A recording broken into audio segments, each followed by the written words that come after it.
Hello everybody and welcome back to RubbleClan. This has been in production for quite a while, but I finished it just in time to upload it on my birthday, so heck yeah. If you're new here or just need a refresher, make sure to check out years 1 through 5. I've linked the playlist in the description along with a link to the family tree with all the cats on it. It should be updated by the time this video is up. But with that all out of the way, we're back and we have a big year ahead of us with a kitten boom, a mass extinction event, and of course, lots of drama. So buckle up and get ready. Let's get started by hopping into the rough part of these videos, which is the new arrivals in StarClan, some of which are pretty surprising. The first death of the year was the 33-moon-old marsh kick, who died only in the second moon of the year, which is tragic for multiple reasons. Firstly, the moon he died on was the same moon that Bramble Eagle announced she was expecting kits, so he never got a chance to meet them before he died. But what makes this even more tragic was that he didn't just die, he was murdered. If you've watched the past few RubbleClan videos, I don't think it's very hard to figure out who did it. And it wasn't a mystery to Marshkick either, because River Mallow killed him by pushing him in front of a car. Marshkick is shaken and devastated. He genuinely had no idea that River Mallow hated him that much. They even had a patrol together on the moon before where they rescued an abandoned kitty pet. He never would have expected someone he saw as a trusted clanmate to do such a thing. In StarClan, he was happy to see Whiskerfrond again, but he misses Bramble Eagle so much, and wishes more than anything he could have had a chance to meet their kids. He was terrified that River Mallow may go after the rest of his family, and has spent a lot of time watching over the clan. This constant vigilance has left him paranoid not just about River Mallow, but the cats of the Place of No Stars as well. He feels like they may be influencing events around the clans more than he and the other StarClan cats can tell, and is terrified for what the future may hold if cats don't spot and follow these threads. And if he has to be the one to do so, then he will. He won't be caught off guard. Not again. Never again. Up next is a death that absolutely shocked me in the entirety of RubbleClan. It's Peach Star. Our leader is dead. I can't believe it. The first leader's gone. I'm really shocked. Sure, she was 132 moons, but she had like 5 lives left. But those lives couldn't stop her from being burnt alive when a fire raged through camp. I imagine she just kept running back in, trying to find and rescue everyone, using all her remaining lives to do so. And she definitely succeeded because the only fire-related death was Peach Star herself. Despite such a horrific death, she's been pretty chipper in StarClan. She has regrets, of course she does. She and Dashnudge were discussing kits just the moon before, and she was really hoping to settle the tension between them and Mist Clan, but life had other plans. She misses her family, mates, and clanmates with all her heart, but she used her last lives to save them, and she wouldn't have it any other way. She's very proud of her clan in getting to be the first leader, and holds a lot of confidence for her successor too. As for who her successor is, you'll just have to wait a bit to find out. Up next is sadly one of our lost cats, the 24-moon-old Scamper Crash. She never made it home, and her last status when she was alive was hoping that her siblings were okay, and then she died in the 3rd moon of the year, wondering if she could reach StarClan from so far away. Thankfully she did, and has been watching over the clan from StarClan. She's shocked at how much everything has changed since she left, and wishes more than anything that she could be alive with them all. She does find a bit of comfort in the fact that since she died on the same moon as Peach Star, the new leader spotted her in StarClan and was able to tell the clan that she had passed. At the very least, her clanmates know she's watching over them. In StarClan, she's been wanting to comfort clanmates who were grieving over her, especially her littermates and little siblings. Interestingly, she also wanted to warn one of the new kits, and has been judging Blotch Speckle heavily. She doesn't like him much at all. She's been running around and exploring StarClan, and her suffix is still very fitting, as she accidentally appeared in her parent Dashnudge's dreams, which I imagine just made them laugh. Classic Scamper Crash. Even though she's in StarClan now, she hasn't lost her chaotic nature, which makes me feel a little better. Up next is Silk Creek and Dancing Whistle. They loved each other so much they couldn't be parted, even by death. RubbleClan found their bodies still wrapped around each other in the morning. Which is really beautiful, but also really sad. I miss these old ladies so much already. Let's start with the 160-moon-old Silk Creek. She apparently had a lot of great stories to tell cats of all ages, and she looked out for her kits even as they grew, always the first to check in and make sure they were okay. She still envied the deputy's position every now and then, but also was looking for opportunities to slip back into her nest with her mate, so I think she's a little less bitter about it now, especially when surrounded by her beautiful family. Interestingly, her last status before she died was that she hoped her legacy would live on after her death. I think that she and Dancing Whistle realized their time had come, but they weren't scared, because they had each other.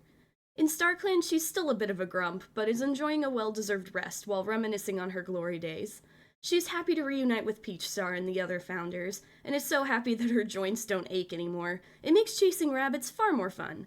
However, thanks to being in StarClan, she is aware of the trouble brewing within the clan, which has especially worried her when it comes to cats in the place of no stars. She's been looking to meet with a healer, but also interestingly wanted to send a message to one of the kits. As for the 136-moon-old Dancing Meadow, she did her best to remain chipper, set a good example, and keep a smile on her face. But I think her age and another event that happened this year led to them struggling quite a bit, to the point that Ramblespeckle, who was frustrated with them, immediately felt guilty after hearing her crying alone. Despite this, she did great on patrols, and she always had her mate and kits by her side.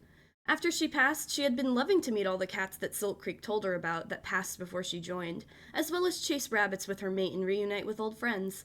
Some arrivals after her to StarClan have broken her heart, but she's done her best to comfort them and show them around.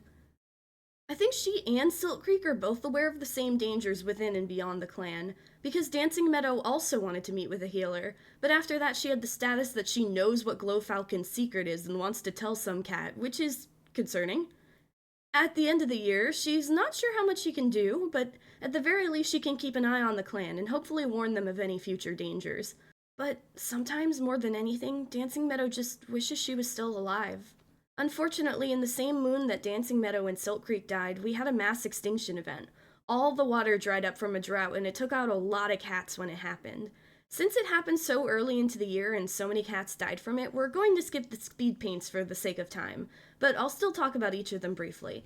The first death of the drought was the 66-moon-old Flaxheart, which is heartbreaking. She was doing a little better earlier this year, including playing pranks and catching lots of prey on patrols. She and Blue Ears were great friends up until her death, and she's very proud of her friend. As for her kits, some she is proud of, but others she is greatly concerned about. In StarClan, she deeply regretted leaving her clan without her, but tried to cheer herself up by telling stories to apprentices, or watching over the clan with the kits. Much like Dancing Meadow, she wishes more than anything she was still alive, especially after everything that happened this year, but she'll just have to do her best to look out for everyone from the stars. As for Chanterelle Whisker, she died at 35 moons old and was actually the first deputy that the new leader chose after Peachstar's death. I'm not surprised. She was always a capable and responsible warrior. She probably would have made a great leader, too. Although she never got over her anxiety around crowds of cats, she was able to open up and even found a fondness for sharing gossip from over the border. Despite dying at such a young age, she was happy because she got to reunite with Whiskerfrond and Marshkick, but then furious upon learning how Marshkick died. She kept watch over the clan and is very proud of how they've been handling this, but she still can't help but worry, especially from what she's heard from the other StarClan cats. Up next is our first kit death, the 3-moon-old Flicker Kit, who was noisy and interested in clan history. He unfortunately died very shortly after joining from the drought. He and his sibling were found by Sharkstorm after their mother, Twig, was purposefully killed by the rogues. They were still getting used to everything when they died, and suddenly appearing in StarClan felt even more overwhelming. Cats like Fidgetpaw have been trying to help them adjust, which helps a little, but they still don't really understand. They've been watching over their sibling, wondering what it would have been like to grow up alongside them, but the more they learn, the more they worry about all the scary things going on in the living world. The 7-moon-old Gravelpaw also died from the drought, which was devastating. They were apprenticed to Waterfreckle and wanted to hunt first so they could make sure the clan was fed, but also immediately got caught trying to sneak out of camp without a warrior. They definitely got Silk Creek's stubbornness because on their first and unfortunately only patrol, they started an argument with Waterfreckle about the technique they were working on, and immediately got a strong lecture that left them pretty embarrassed, but not embarrassed enough to admit that they were wrong. In StarClan, they were happy to see their moms again, but devastated they couldn't complete their training. But they found some comfort in listening to Flaxheart's stories and watching over the clan with her, as well as exploring all over StarClan. And unfortunately, we've lost Pheasant as well, who died at 143 moons old. He never lost his personality, which I loved. Cats always loved to hang out with him, and he never lost his love for gossip or sunbathing. He did mediate a few times this year, specifically trying to act as a wingman for some of his fellow elders, which did work. He was also learning to sing from Sugardew and even spotted a shooting star with Guppy. He's not too sad that he died. He feels like he lived a full life. I imagine he got to reunite with his Hound Clan mate Fudge and all their kits too. He's also really loving how much he can see from StarClan. He's getting all the tea now, including whatever the heck Glowfalcon's secret is apparently, as he had the same status as Dancing Meadow. Despite his love for gossip, he is very aware that there's a difference between petty gossip and the danger bubbling within and around the clan, and he isn't entirely sure what he can do to help. Up next is sadly the 125-moon-old Sharkstorm, who refused to retire and spent his last moons as a warrior being an absolute superhero of a cat. He saved RubbleSpeckle from a rock slide, let Honeybee know that a clanmate was talking bad about her, rescued some orphaned kittens, and even tossed a snake out of camp before it could bite someone. What an awesome old man. Something that makes him even more awesome is he was one of the few cats who I think were starting to figure out what Rivermallow did, as he and Rivermallow couldn't agree on the truth about something, which I think was Rivermallow's alibi at the time of the murder. After his death, he had been watching out for younger cats and keeping an eye out for any signs of danger, wanting to make sure the clan is kept safe from cats like Rivermallow and Posyback, especially with everything going on outside the clan itself. Up next is Alpaca Hope, who died at only 12 moons old. At the beginning of the year, they had an incredibly hilarious patrol where, when they got charged at by a large dog, they responded in sheer instinct, which is to say they barked right back in the dog's face, which worked somehow by shocking everyone, including, I imagine, Alpaca Hope and the dog. Unsurprisingly, they were honored for their tenacity at their warrior ceremony on the moon right after. They tried their best to remain positive after their mother's death, knowing that Peach Star would want them to be happy. Unfortunately, they died shortly afterwards. They were comforting another StarClan cat, I imagine probably Scamper Crash, and were exploring StarClan as far as they could. Most of their attention since arriving in StarClan, however, has been focused on the other clans, including some activity in Hound Clan's old territory. The 31-moon-old Thunderstrike spent the beginning of this year, of course, practicing their fighting moves and sparring with clanmates. She also loved to pose crazy theories with cats like Dancing Meadow, which I imagine was Thunderstrike explaining how she could totally take down a mountain lion solo, for sure. She was also super proud of her adoptive mother, Blue Ears, for reasons we'll get into, and was always willing to do dawn patrols. Perhaps that's why they got an apprentice, who they were super excited to train. Unfortunately, they only got one patrol together before Thunderstrike died. Their first status in StarClan was that they were sharing fresh kill with their sibling Vulturepaw, which was so sweet. They were so happy to be together again. They miss their clan and their family, but they are also perfectly content to look out for them while spending time with Creekdew, Cinderglint, and Vulturepaw. The 18-moon-old Scratchgaze was being a little shady at the beginning of the year, lingering around Miss Clan's border and looking for a specific cat. I wonder if they had a secret mate there. Unfortunately, we may never know now. They were excellent on patrols and even were coerced into playing pranks every now and then. Unfortunately, they died of dehydration soon after their moms passed, but we're even more happy to see them in StarClan. Much like Silk Creek, he's been worried about the place of no stars, and I think he may be a little more bold about this worry than his mother's, perhaps even sneaking beyond the border. These extra observations led him to wanting to warn a certain kid, as well as brainstorming prophecies that could possibly help the living cats. I think he's worried about his clan, but I hope he remembers to be careful too, especially in the place of no stars. Sadly, the 20-moon-old Water Freckle was another victim of the drought, which feels mean considering her name literally starts with water. While they did struggle on patrols, they spent their free time with their family. She and her half-brother Thrushfur took turns sharing beams of sunlight, she laughed at Guppy's bad jokes, and she loved to chat during the sunbaths with her other clanmates. She got Gravelpaw as her apprentice and was super excited, but as I mentioned above, Gravelpaw was a bit of a brat, which led to some tension between them. Sadly, they both died from the drought. I think she's trying to make up for the initial tension between them, as she's been exploring the hunting grounds a lot and doing her best to finish the young cat's training. Other than that, she's been reuniting with her loved ones and watching over her family, wishing she could be with them still. She wandered outside of StarClan a few times, trying to track down Slate Dash, but recently she's stopped because of events within the clan, and has been keeping a close eye on BlotchSpeckle, who she's really worried about.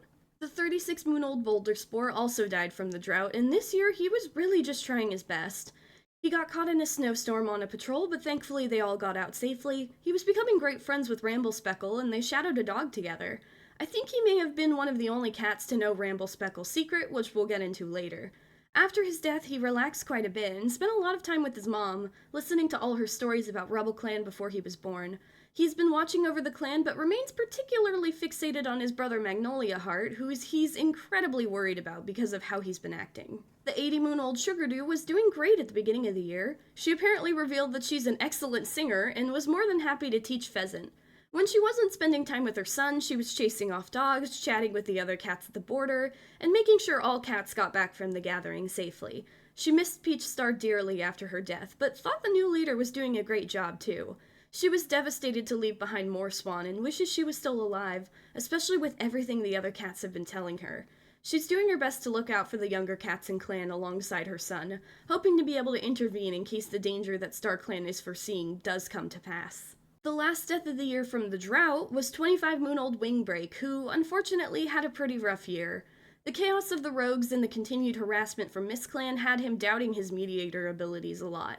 Pheasant insisted that it wasn't his fault, and that Jagged Star was not a cat who could be reasoned with, but it still hurt. He tried to focus on other things instead. He spent time cloud watching, gave one of the kits Sharkstorm rescued feathers as a welcome gift, and always made sure to include clanmates who don't participate much. After his death, he was sad watching cats grow and change without him, and worried that he would be forgotten by everyone, even Lily Splash, who he's so proud of, and he wishes he could tell her so. He tried to push away his sadness by listening to long-forgotten stories from the clan, but the tensions growing makes him wish more than anything that he could be there to help resolve the clan's issues. Not that he thinks the current mediators aren't doing a good job, they are, but there's so much they don't know, so much happening that he's terrified for the future.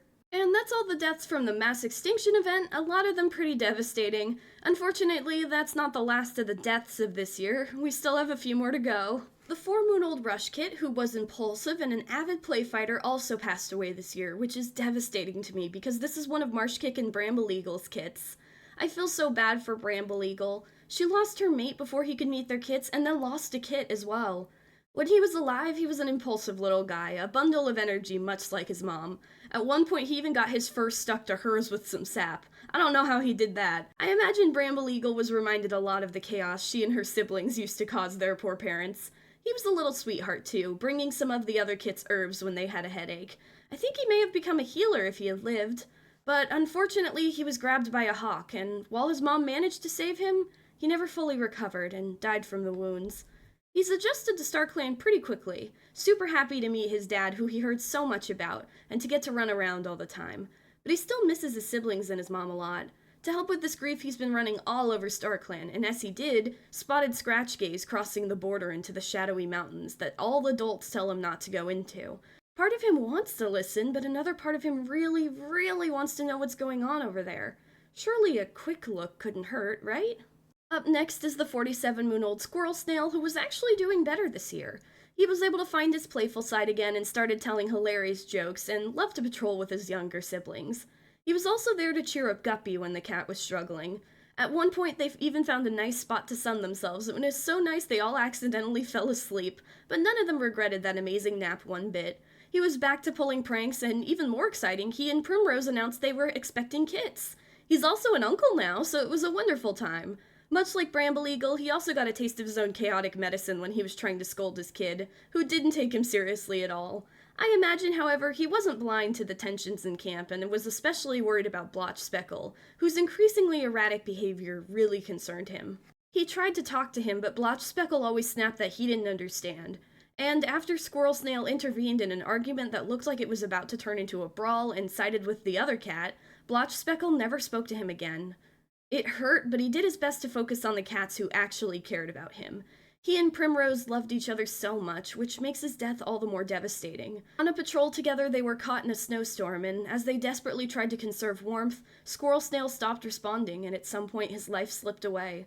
Since his death, he's happily reunited with his family in StarClan, especially happy to see his mom. He missed her every day. He's been watching over his family, but like many cats in StarClan, he's worried about the place of no stars. I think he may have caught sight of Poseyback a few times, as well as a few cats he recognizes from the rogue attack. This has terrified him, especially for his brother, Thrushfur. He's been thinking of advice he could give to a healer, hoping desperately he has come up with a way to stop Poseyback from hurting his brother any more than she already has. Our final death of the year was sadly the 123-moon-old Darkclaw. He started this year, of course, by fighting a dog and getting hurt. I think his anger from last year finally hit a breaking point, and he picked that fight on purpose. While recovering, Sweet talked to him and told him how worried he and the rest of the clan are, and I think it helped him a lot. In fact, with the help of Wingcat Pheasant, he and Sweet actually realized they had feelings for each other. Sweet could always make him laugh, and life just felt great when he was around. They never made a formal announcement, just combined their nests, but everyone knew. And Darkclaw actually retired this year. It took him a bit to get used to relaxing, but he enjoyed the peace and quiet a lot. He and the new leader got along really well, and he spent a lot of time with his stepdaughter Honeybee as well, especially after Chanterelle Whisker's death. He would chat with the cats guarding camp and loved telling battle stories to the kits and apprentices. It would have been nice if he could have enjoyed his retirement for longer, but unfortunately Green Cough took his life on the last moon of the year. Something else huge happened in this moon, but it happened after he died, and he wishes more than anything that he was still alive to comfort Sweet and Honeybee in the aftermath, and to claw the pelt off the cat who made them feel that way. He misses them every day, but he knows they'll meet again one day. For now, he's content to watch over them from StarClan alongside Whiskerfrond, Marshkick, and Chanterelle Whisker. I'll miss Darkclaw so much. There were days I was worried his rage would get the better of him, but he was always a sweet cat deep down, and I'm glad he found his home and a family within the clan. And that's all the new cats in StarClan. Unfortunately, a lot of heavy hitters, especially the loss of Peach Star. Speaking of Peach Star, I bet some of you are wondering who our new leader is. Most of you probably already know, so let's talk about it with an animatic. Since this is the first time that RubbleClan has gotten a new leader, I should explain a bit about how StarClan for the clans works. Each clan has their own StarClan spot, but half-moon meetings are still a thing. In my version of the meetings, the healers speak with their ancestors on the night of the half-moon, and then meet at a central point between clans at dawn to share herbs, discuss news, and share what they heard from StarClan. RubbleClan's meeting place with StarClan is something they call the Starlit Path, a dark tunnel embedded with gemstones that glow and glitter like stars. The cats walk down the tunnel and follow the path to StarClan. Shout out to my brother for helping me work on this. You're awesome, bro. But without further ado, let's move into the animatic and see our new leader's ceremony. Glowfalcon and Blue Ears stand at the entrance of the Starlit Path side by side. Blue Ears, a trained healer, is no stranger to the Starlit Path. She's walked it many times before, but she's still scared. This time it feels different to her, far different. She looks at Glowfalcon, one of her mentors and a dear friend. The grief at the loss of Peach Star is still fresh, but she manages a small smile just for Blue Ears. "Go on," Glowfalcon says. "You know what to do. I'll see you soon." Blue Ears can't bring herself to speak. Her throat feels like it's closed up. Instead, she nuzzles Glowfalcon, granting them both a moment of mournful silence. Then she turns and begins her trek down the Starlit Path. For what feels like an eternity, she walks down the tunnel, the gems glittering above her, her only companion. In one paw step, she's in the tunnel, and then in the next, she's standing on soft clouds with a sea of stars overhead. Stars even brighter than the gemstones of the Starlit Path. This can be no place other than StarClan. The first cat to step forward is Cinderglint, which sends stabs of grief through Blue Ears' heart. She pulls Blue Ears into a hug, telling her how she's so proud of her and how she loves her so much. She then pulls away and presses her nose to her forehead, granting her mate a life for patience. She warns Blue Ears that the responsibility of leadership may push her to the very edge sometimes, but as a leader she must remain firm, yet fair. It feels like a dream when Fidgetpaw emerges from the star-filled crowd. Blue Ears can barely stand their ground, resisting the temptation to run forward and press into their kit's fur. Love shines in Fidgetpaw as they give a life for endurance through thick and thin. Toaddapple steps forward, telling his mother he's learned a lot since arriving in StarClan. He leans forward and gives Blue Ears a life for sympathy. Blue Ears grits their teeth as the life rushes into them. Little Knight strides forward, an energy in their steps that wasn't present in their last moments. She gives Blue Ears a life for resilience. A cool breeze buffets Blue Ears' fur as they watch Puddlethorn approach. Puddlethorn gives them a life for trusting their instincts. They add that it may seem easy to follow the warrior code, but the code doesn't always have the answers. Weasel Knight, Blue Ears' warrior mentor, pads up to the new leader, softly touching their nose to Blue Ears' head, offering a life for clear judgment. They smile and state that the clan will do well under Blue Star's leadership. Creekdew promises his mate that he and Cinderglint will always be watching over her. He leans forward and gives them a life for affection. Trickleblaze dips their head in greeting, smiling as brightly as she did in life. Energy surges through Blue Ears' pelt, fluffing up her fur as she receives a life for confidence. They reassure Blue Ears that they're almost done. Finally, Peach Star steps forward with pride in her gaze. She grants Blue Ears a life for tireless energy, declaring that she can think of no better cat to take her place. Peach Star hails Blue Ears by their new name, Blue Star, telling them that their old life is no more. They are granted guardianship of RubbleClan and are told to use their new power wisely.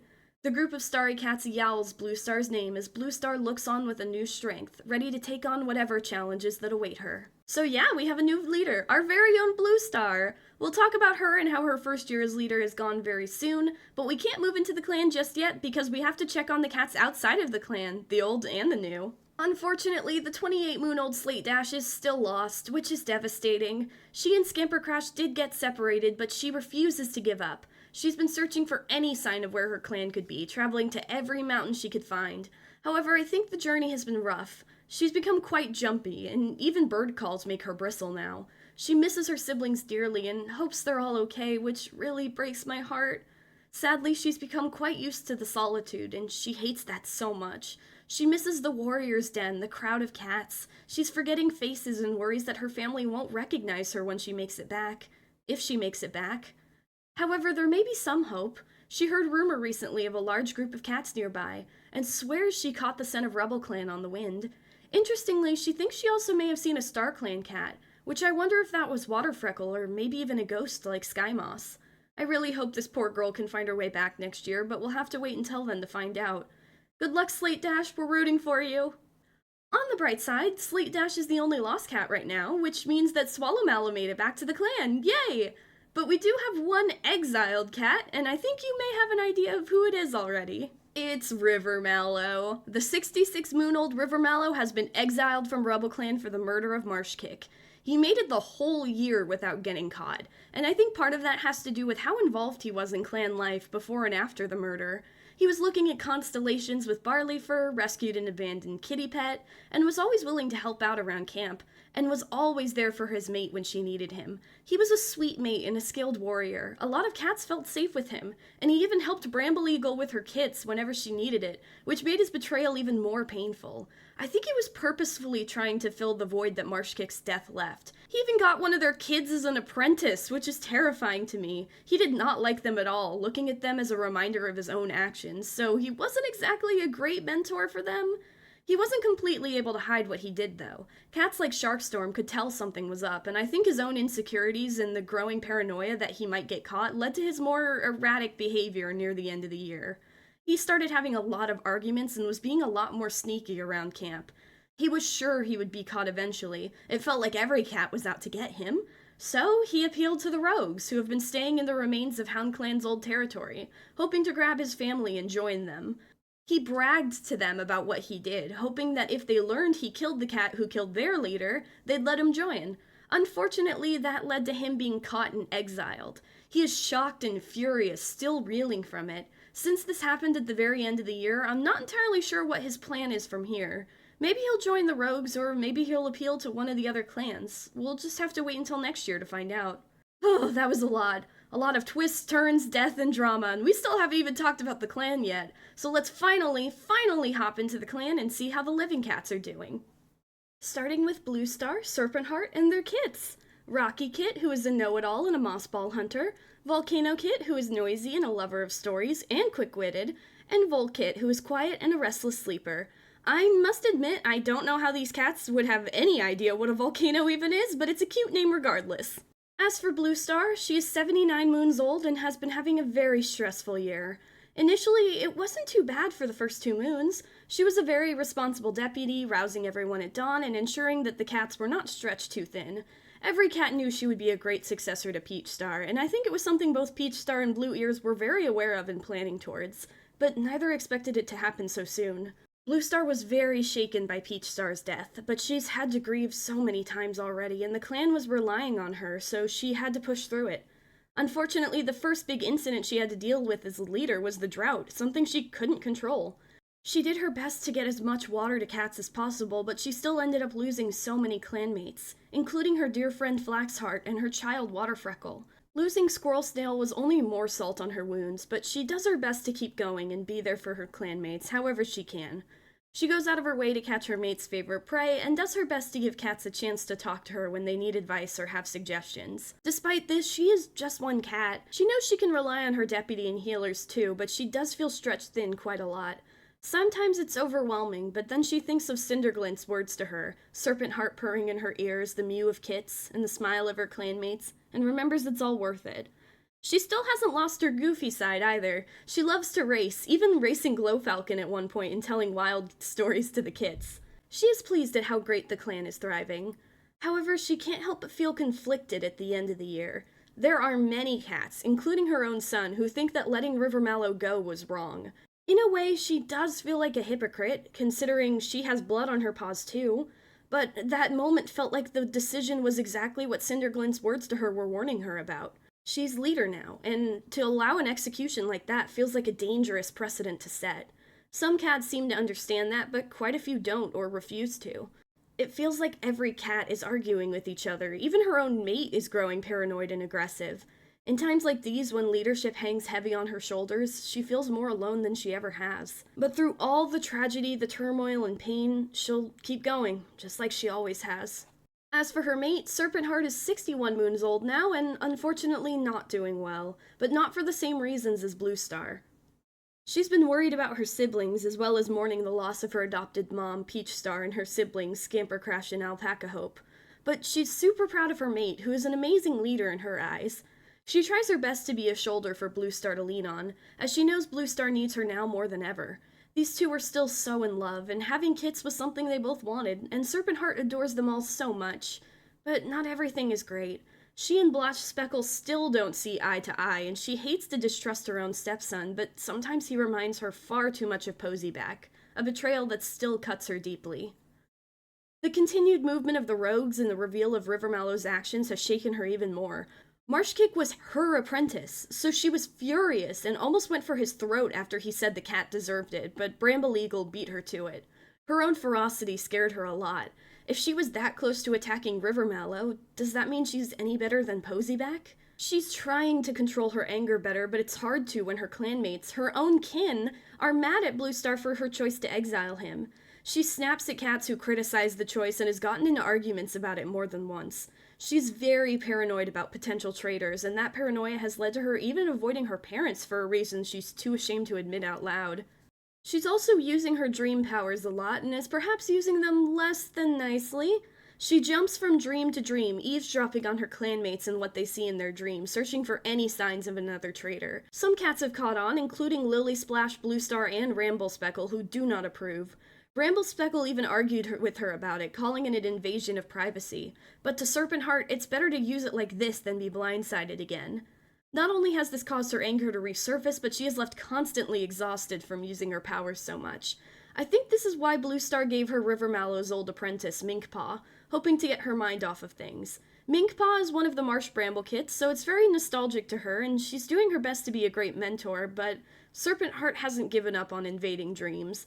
In fact, she's trying to stretch her powers out further, hoping she may be able to keep an eye on the rogues, as well as track River Mallow. It's all just too much for one cat to do, especially without telling anyone, and I worry that if she doesn't slow down, sooner or later she's just going to crumble. Unfortunately, only time will tell how Serpent Heart handles this. As for our current deputy, we have a surprising pick, the 33-moon-old Lily Splash, drawn here with their mate, the 27-moon-old Heartspot. I say surprising because while she did get an apprentice this year, she was still training them when she was given the deputy position.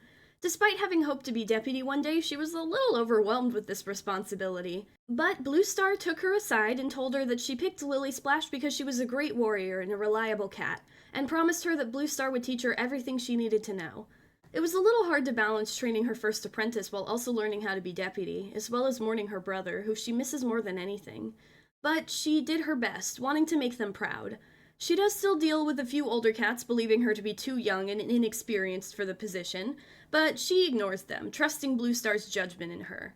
She helps out around camp where she can, does her best to ease tensions with Root Clan and Miss Clan, and smooths disagreements on patrols. It was during this time she grew close to Heartspot. I think both of them really connected, and that's not surprising at all. They're both incredibly loyal and hardworking cats who try their best to look out for others. I think they found kinship in that. They understand each other a lot and validate and reassure one another on days where it feels like they have no one. They fell head over paws in love. Another funny thing was that she feels quite awkward around Swallow Mallow since his return. He wasn't exactly a very good mentor to her, and now she's deputy instead of him, which feels weird. But his return has been an excellent reminder to her of the type of deputy she doesn't want to be, which is why she fully supported Blue Star's choice of exile for River Mallow. In her mind, it was a bad situation all around, and Blue Star made the best choice she could. The last thing their clan needs right now was more bloodshed. I also think that her own dream walking abilities are beginning to manifest even more, which was how she figured out what Serpent Heart was doing. She doesn't like it at all. It feels like a slippery slope. Wouldn't StarClan want them to use their power to help clanmates, not spy on them? Any ideas of asking Serpent Heart for advice on how to use her powers have since been tossed aside. She'd rather figure out how to use them herself and use them right. As for her mate, the 27-moon-old Heartspot has been doing pretty okay, all things considered. She's been working hard to help out her clanmates, as well as to be there for her two siblings. She's super proud that Echo Stripe is finally a warrior, and does her best to bolster her brother's confidence whenever she can. She does miss her best friend Thunderstrike and her mentor Boulder Spore a lot, but she does her best to keep going for them and for her family. Interestingly, though she has very much taken on the big sister role, I think she did very much need Carnation Stem and Echo Stripe's advice when it came to her crush on Lily Splash. She had no idea how to flirt, and the one time she tried, she could only manage to stutter out that she liked Lily Splash's name before running away. Her siblings are never going to let her live that down. Since they have been mates, Heartspot has been over the moon. Every day they spend together feels like a dream. They even had an adorable patrol where they practiced teamwork together and they flowed like two streams meeting, intermingling without conflict or effort. Together in this, together in life, together always. She's been helping look after the kits a lot as well and really likes the idea of having some one day, though she and Lily Splash agreed to wait for a bit. Heartspot is another cat who I think was someone suspicious of River Mallow, as they got into an argument right around the time River Mallow grew more paranoid. After the truth was revealed, Heartspot was determined to protect her loved ones, now more so than ever. Heartspot thinks exiling River Mallow was the right choice, but the division in the clan about this issue is exhausting to her. She's been wondering if it's too late to become a mediator. Maybe she could help out cats like her dad Newchest used to do. However, she hasn't decided what to do as of yet. It's a big decision, and she feels like those are big paw steps to fill. And there's a lot of cats she feels won't accept her attempts to intervene. This includes Serpent Heart, whose snappy attitude towards her mate has made her very upset, and Tallpaw, an apprentice with a chip on their shoulder, and Blotch Speckle, who she can't help but tense up anxiously around whenever he's near. For the first time in her life, Heartspot really feels at a loss. Moving on to our healers, we have the 147-moon-old Glowfalcon and her mate, the 112-moon-old Dashnudge, and their kit, Copperkit, who is 5 moons old, bullying, and an avid play fighter. I genuinely didn't expect them to have any more kits, but the game decided we didn't have enough babies this year, I guess. As for Glowfalcon, she's been doing her best this year, but I think her age is starting to catch up with her. Her memory and healing skills are still great, but she's finding it harder and harder to travel around the territory to gather herbs. More often than not, she comes back with aching bones and exhaustion clinging to her pelt. Though she was resistant at first, to the point of snapping at some younger cats when they offered to help her, losing Peach Star and the drought impacted her a lot. She's decided to retire once the next batch of kits, including her own, become apprentices. She trusts Piperwood to take her position. The cat is far younger and has always been an excellent healer. I think, however, that there is one other incident that led to her decision, and I think it's the secret that Pheasant and Dancing Meadow knew, which was that Glowfalcon was actually sharing prey with one of the rogues, a pregnant rogue named Twig, who was not in the group when they attacked RubbleClan but joined after. The rogues have not been doing well on HoundClan's old territory, which is still recovering from the fires. Despite knowing which group they belonged to, Glowfalcon just couldn't sit by and watch a cat starve. She snuck food and herbs where she could, with Twig guiding them to water in return to help with the drought, but they were eventually caught and Twig was chased off the territory. Glowfalcon insisted to Bluestar that no cat deserved such a cruel fate of starvation. She suggested they try and barter with the rogues, perhaps in return for sharing food or teaching them how to hunt. They could settle the tension between them. And if that didn't work, at the very least they could offer Twig and her kits sanctuary. Some cats, particularly cats like Blotch, Speckle, and Juniper Cave, did not like this idea, but Bluestar agreed it was worth a try. Unfortunately, that very next moon was when Sharkstorm found Twig dead, with their 2 kits beside them. It was clearly a murder, and the message was clear. The rogues would never accept RubbleClan's aid. Since then, Glowfalcon has kept her focus solely on the clan, fussing over the kits and her kids, as well as leaning on her mate for comfort. She's also stopped talking to several cats for their treatment of not just her, but also their child, Copperkit, who looks a lot like her late sister, Posyback, something quite a few cats have trouble looking past. Sadly, Glowfalcon has also been plagued by nightmares of strange, shadowy mountains and others of 2-leg traps. She doesn't know what any of this means and truthfully is just exhausted. It's all been too much. As for Dashnudge, they've been trying their best this year. Grief is something she's very used to. It's been a part of her life since before RubbleClan, but it never gets any easier. Losing Peach Star, one of their soulmates, and even more of their children was devastating. In his grief, there have been several times where he's looked out on the horizon, yearning for something unnameable, but these thoughts are always pushed away. She could never abandon her clan, no matter how much the loss hurts. They've been doing their best this year to look out for cats they still have with them, shadowing dogs, chasing off predators, warning RubbleClan of a badger den, and training another new apprentice. He's been fussing a lot over all their kits and grandkits, especially Ice Lilac and Timberquill, who both dealt with bad injuries this year. They're one of the few cats Glowfalcon will allow to be a warrior escort, and the only one who can get away with teasing Glowfalcon about her age. I think she was also very aware about Twig, and when cats protested, was quick to remind cats both young and old that RubbleClan was founded when cats banded together to support each other, regardless of their past, without expecting anything in return. That isn't something they should ever forget. He's also been very upset with the way some cats have been treating Copperkit. The similarity to Posyback is there, even he can see that, but Dashnudge knows more than any cat that your kin does not define you. They're incredibly disappointed in Serpentheart in particular, and do their best to ensure Copperkit knows that the way these cats are acting isn't her fault. After the reveal of what Rivermallow did, I think this is extended toward Hickory Moth's kits as well. She's been doing her best to be there for Hickory Moth and sharing the same lesson with the kits by telling them and Copperkit watered-down stories of her father, Hushstar, to try and help the kits see that they can be whoever they want to be, and no cat can tell them otherwise. All in all, as of the end of the year, Dashnudge is just doing their best to be there for the cats who need them, and trying to make sure that RubbleClan's core values are not forgotten. Thankfully, with Bluestar as leader, she has faith that RubbleClan will hang on to them for many moons to come. That, at least, gives her a little wave of relief in an otherwise exhausting, painful year. Up next, we have Piperwood, who is 59 moons old, and their 61-moon-old mate, Timberquill, and their single kit, OreolKit, who is 5 moons old, fearless, and never sits still. Starting with Piperwood, she's been struggling a bit. As you can imagine, she's been beside herself with worry as her mate got badly injured, then recovered, then almost immediately got badly injured again and claims it wasn't an accident. OreolKit, her beautiful daughter, who nearly died from yellow cough, and then there's her sister, who just discovered the cat she loves was the killer, and Piperwood has no idea what to do. There's a lot of uncertainty, but despite that, she has remained firm in her beliefs. She's sided with Glowfalcon about feeding and helping Twig and defended her mentor Bluestar's choice to exile Rivermallow.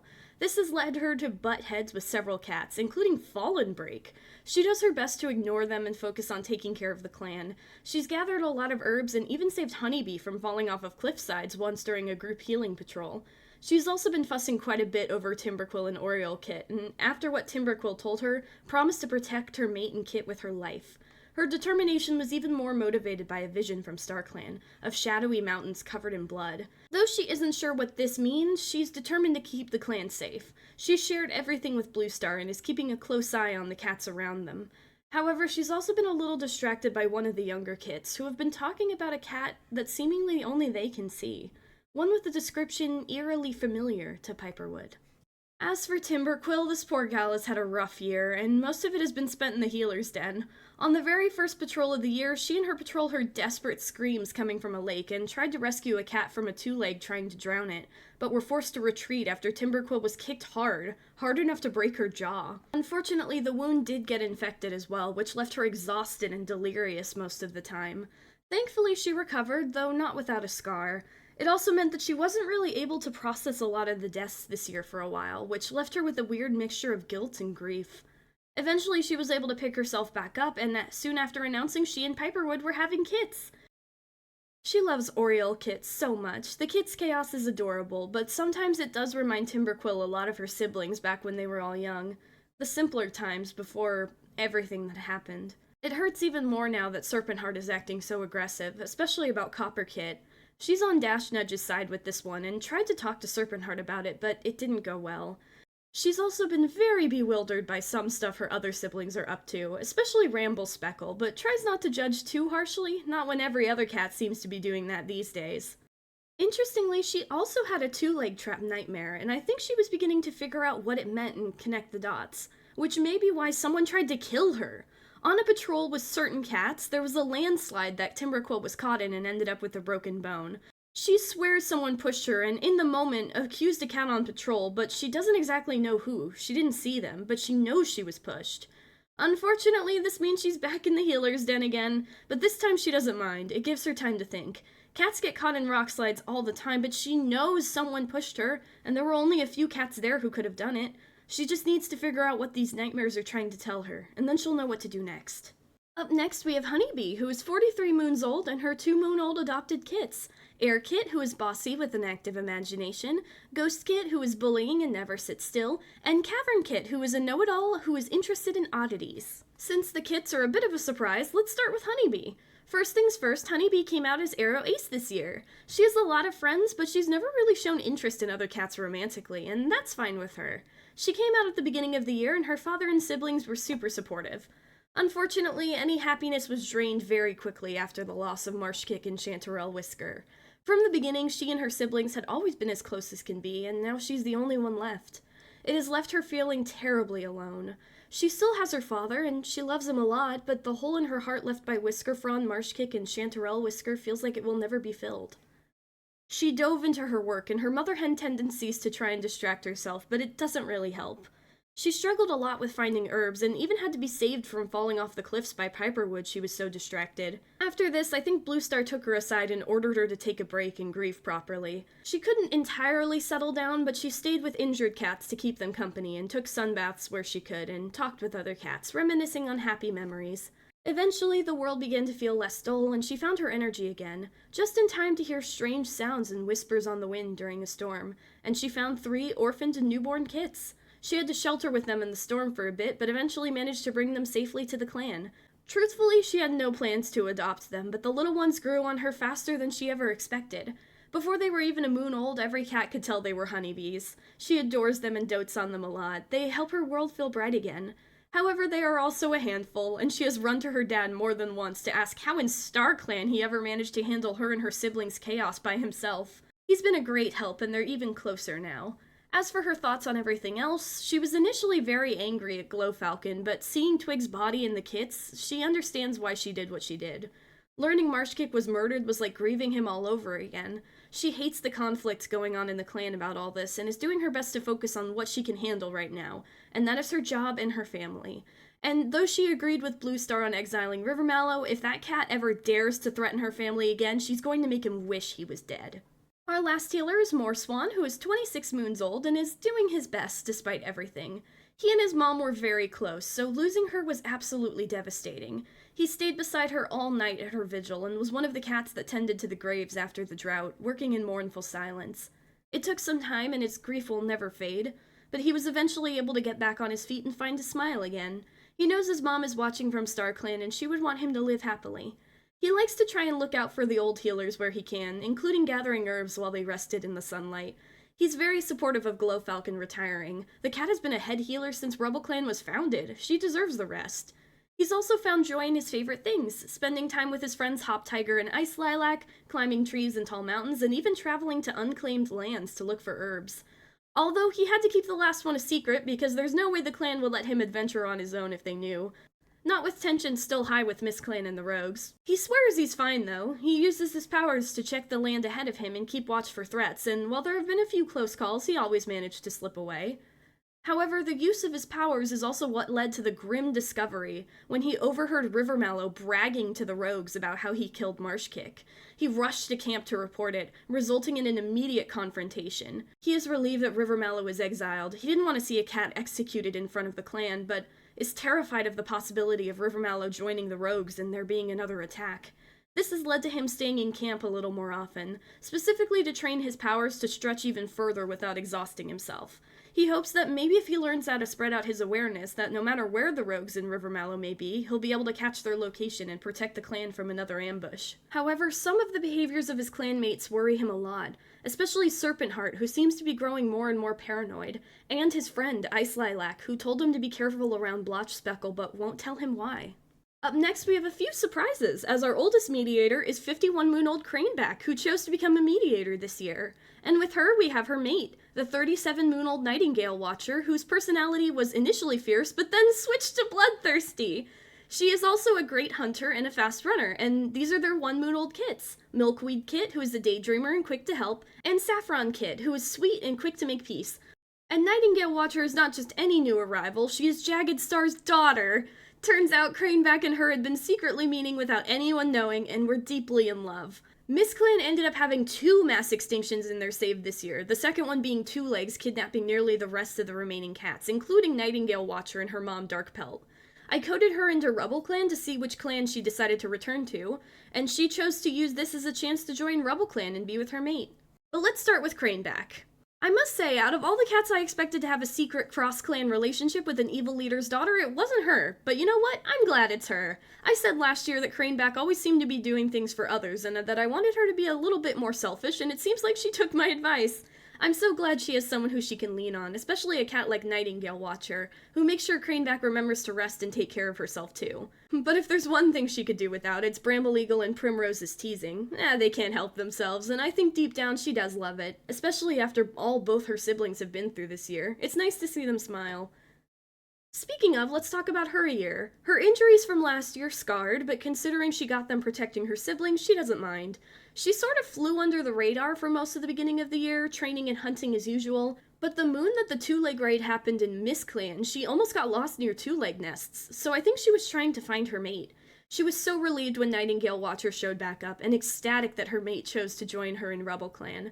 However, the reaction of some cats has definitely soured her opinion of those clan mates, and her relationship with Juniper Cave especially has dwindled even more as a result. She misses her mom Flaxheart and her best friend Chanterelle Whisker all the time. She and Guppy are still best friends too, but it hurts that their trio was shattered by the drought. And both her siblings lost their mates this year, which was devastating to witness. And while she didn't want Rivermallow killed, the rage she feels when she thinks about it has her hoping to never see them again, lest her anger get the better of her. She does her best to be there for them, volunteering to watch the kits whenever they need a break. As for why she chose to become a mediator, I think she was hoping to help the tensions in and around the clan, especially for the younger generations. She remembers far too well how it felt to feel bullied and alone. And while she has had some successes, Miss Clan is still not wanting to hear them out, especially if Craneback is leading the mediation. She was super excited to have kits though, and adores her 2 little ones so much. She and Nightingale Watcher are doing their best to also ensure their kits know they can always talk to them, and that bullying will not be tolerated. I think she's also very aware of Nightingale Watcher's connection to the Place of No Stars. These two are a power couple, and they don't keep secrets from each other. While she is worried for her mate, she trusts her to be careful. And while she may not know much about the Place of No Stars, she knows that there may be cats plotting there against RubbleClan, and the sooner they learn what they're planning, the better. As for Nightingale Watcher, cats were understandably suspicious of her. It certainly doesn't help that she looks a lot like her dad. But Craneback stood by her, and she stood up to her father as well, refusing to rejoin Miss Clan when he demanded her to return. Her father's cruelty has been something she's never stood for. She'd rather be in a clan with the cat she loves. And although some cats in RubbleClan are still not ecstatic that she's here, others have been quite welcoming. Blue Star invited her to morning stretches, she was practicing sparring with Thrushfur, and Archie was showing her different constellations in the sky. Thankfully, Primrose and Bramble Eagle are also supportive and enjoy Nightingale Watcher's company, although I imagine it took her a little time to get used to their teasing and pranks, considering the stressful environment that was Miss Clan. And although her change to Bloodthirsty does worry me, she had a solo patrol where she thought about her life, and while she knows she's not flawless, she's trying hard and believes in the path she has taken. She's also a genuinely sweet cat. She and Goldkit helped nurture an injured butterfly until it could fly again, and she made sure to catch a ton of prey, even in winter, and is always willing to give badger rides to the kits. She and Craneback were more than happy to have a litter together and adore their little ones so much. She's ready to protect them with her life, especially after learning about Rivermallow's betrayal and about what happened with Posyback and the Rogues. Interestingly, however, she does seem to know quite a bit more about the Place of No Stars than other living cats. I think she may have inherited the ability to travel there from her father. And while she hasn't been back in some time, an incident with a kit has made her decide that it's time to go back. Not to train, but instead to see if she can find out what the cats up there are planning. If she does, I just hope she does her best to be careful. Some cats, especially those growing more paranoid by the day, may not give her the chance to explain herself before they assume the worst. On to our final mediator, we have Fallen Break, who is now 18 moons old, lonesome and a great storyteller, and a good fighter. She was initially doing really good this year, jumping in puddles, sharing in kit watching duties, and of course, practicing her mediating skills, which she took to like a fish to water and graduated early at 10 moons old. Unfortunately, both Wingbreak and Pheasant died in the drought, which was devastating. She adored them both so much. This actually happened on the same moon that she got her full name, so I imagine that Fallen Break chose their full name to honor their mentor. Though a little overwhelmed, she did her best as a mediator, but she was still so young, and it's a lot for one cat to do, and she only ever seemed to make the other clans more upset. I think this may be possibly why her attitude seemed to sour over the next few moons. She grew a stark hatred for the rogues and mist clan, something that only grew as time went on. She's really mad at Glowfalcon, and I think it's partly because she's associating it with the drought, even though it happened moons after. She feels like the clan should focus inward and leave outsiders to fend for themselves. This led to her snapping at Primrose about it and back-talking Timberquill when she defended her mate. She is also not a big fan of Craneback because of her mate, and refuses to work with her and refuses to help with Mist Clan mediations out of seemingly spite. It also means that she holds an intense dislike for Twig's surviving kit, Tallpaw, and purposefully goes out of her way to avoid him and be snippy towards him. When she's not trying and failing at mediating, she is by herself. She doesn't really go out of her way to talk to anyone anymore, and avoids as many cats as possible, even her friends. Despite all this, she actually supported Bluestar's choice to exile Rivermallow, which I think was a mix of three things.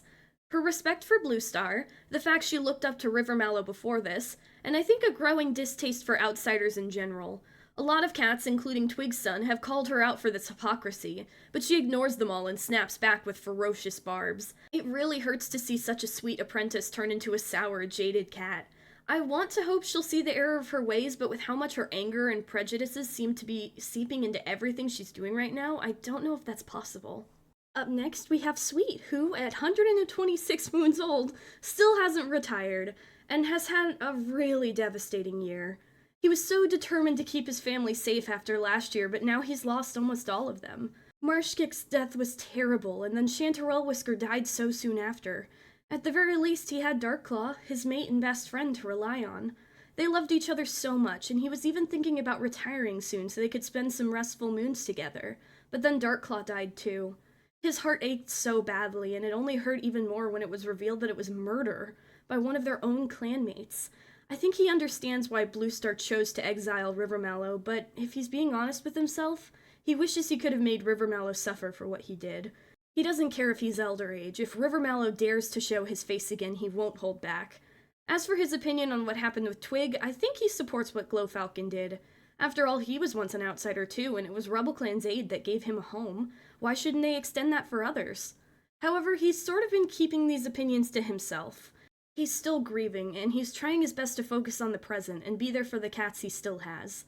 He still patrols despite his aching bones, and even ran a training patrol on how to shove an enemy warrior and give cats time to rescue injured clanmates. He did get caught in a rock slide as well, but thankfully the patrol freed him and he was unharmed. He also spends lots of times with Honeybee and his daughter-in-law, Bramble Eagle, as well as his grandkits. I imagine he has a lot of experience dealing with chaotic children after raising his own four, so he's always willing to step in and help out. All of this helps him deal with his grief, and it means he gets to spend even more time with his loved ones, which he values more than anything. He also has a new apprentice, Eaglepaw, who he is very determined to train well and keep safe.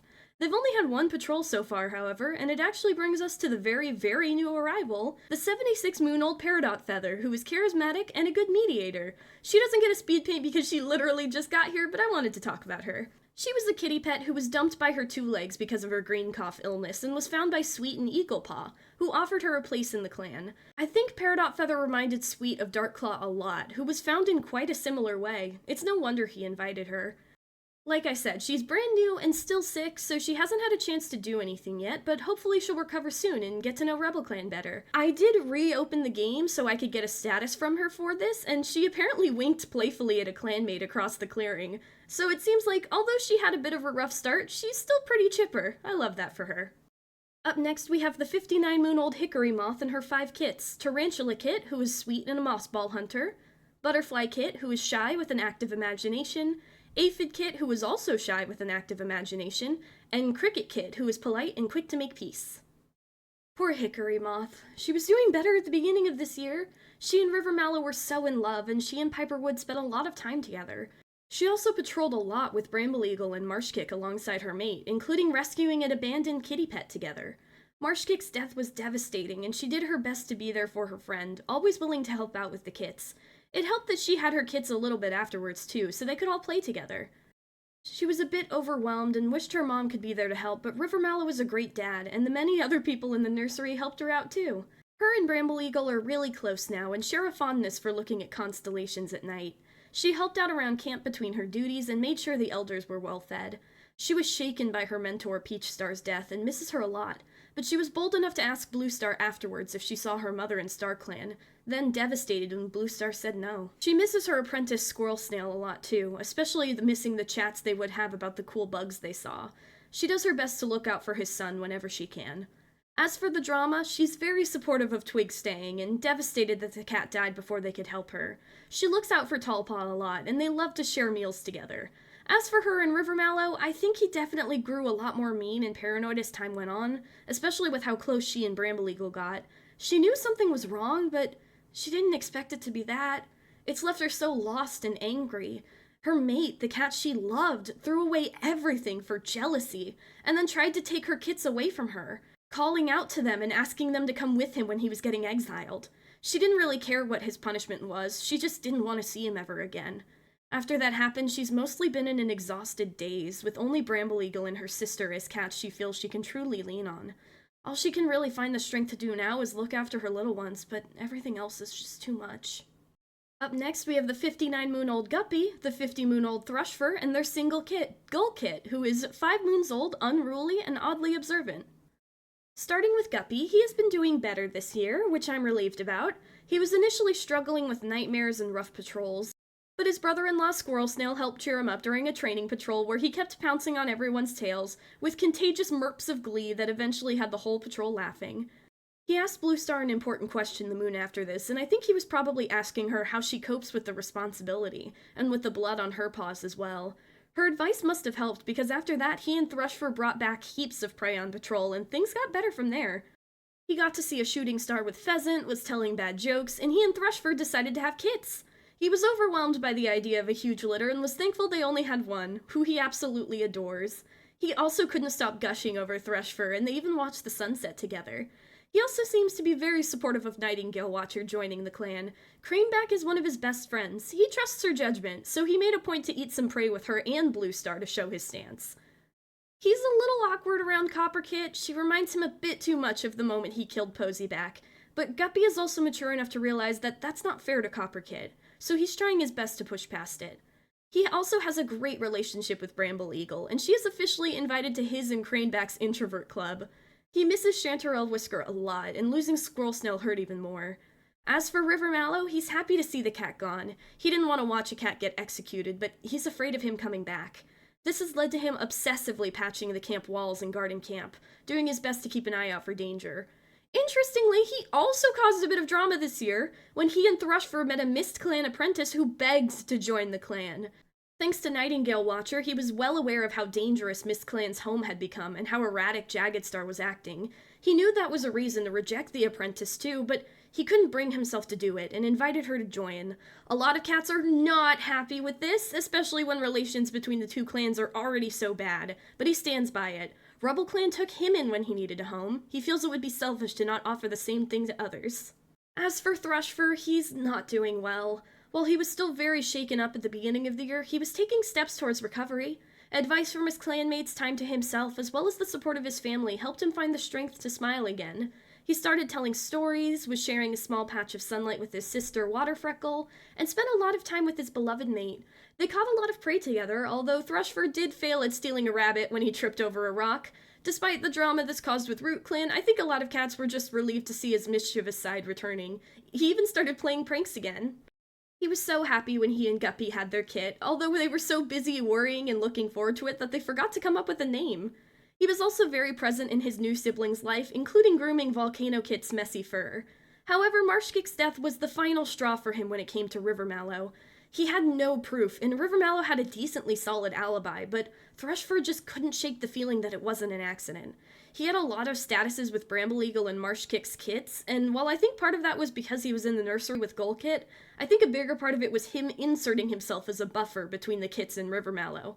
Unfortunately, he couldn't stop one of them from becoming Rivermallow's apprentice, but he was able to cover for them whenever they needed it. Rivermallow's reveal didn't surprise him, and I think there's a part of him, a bigger part than he'd like, that wishes Rivermallow had died. He hates watching Guppy frantically pace and is exhausted keeping track of the kits and apprentices who Rivermallow may go after.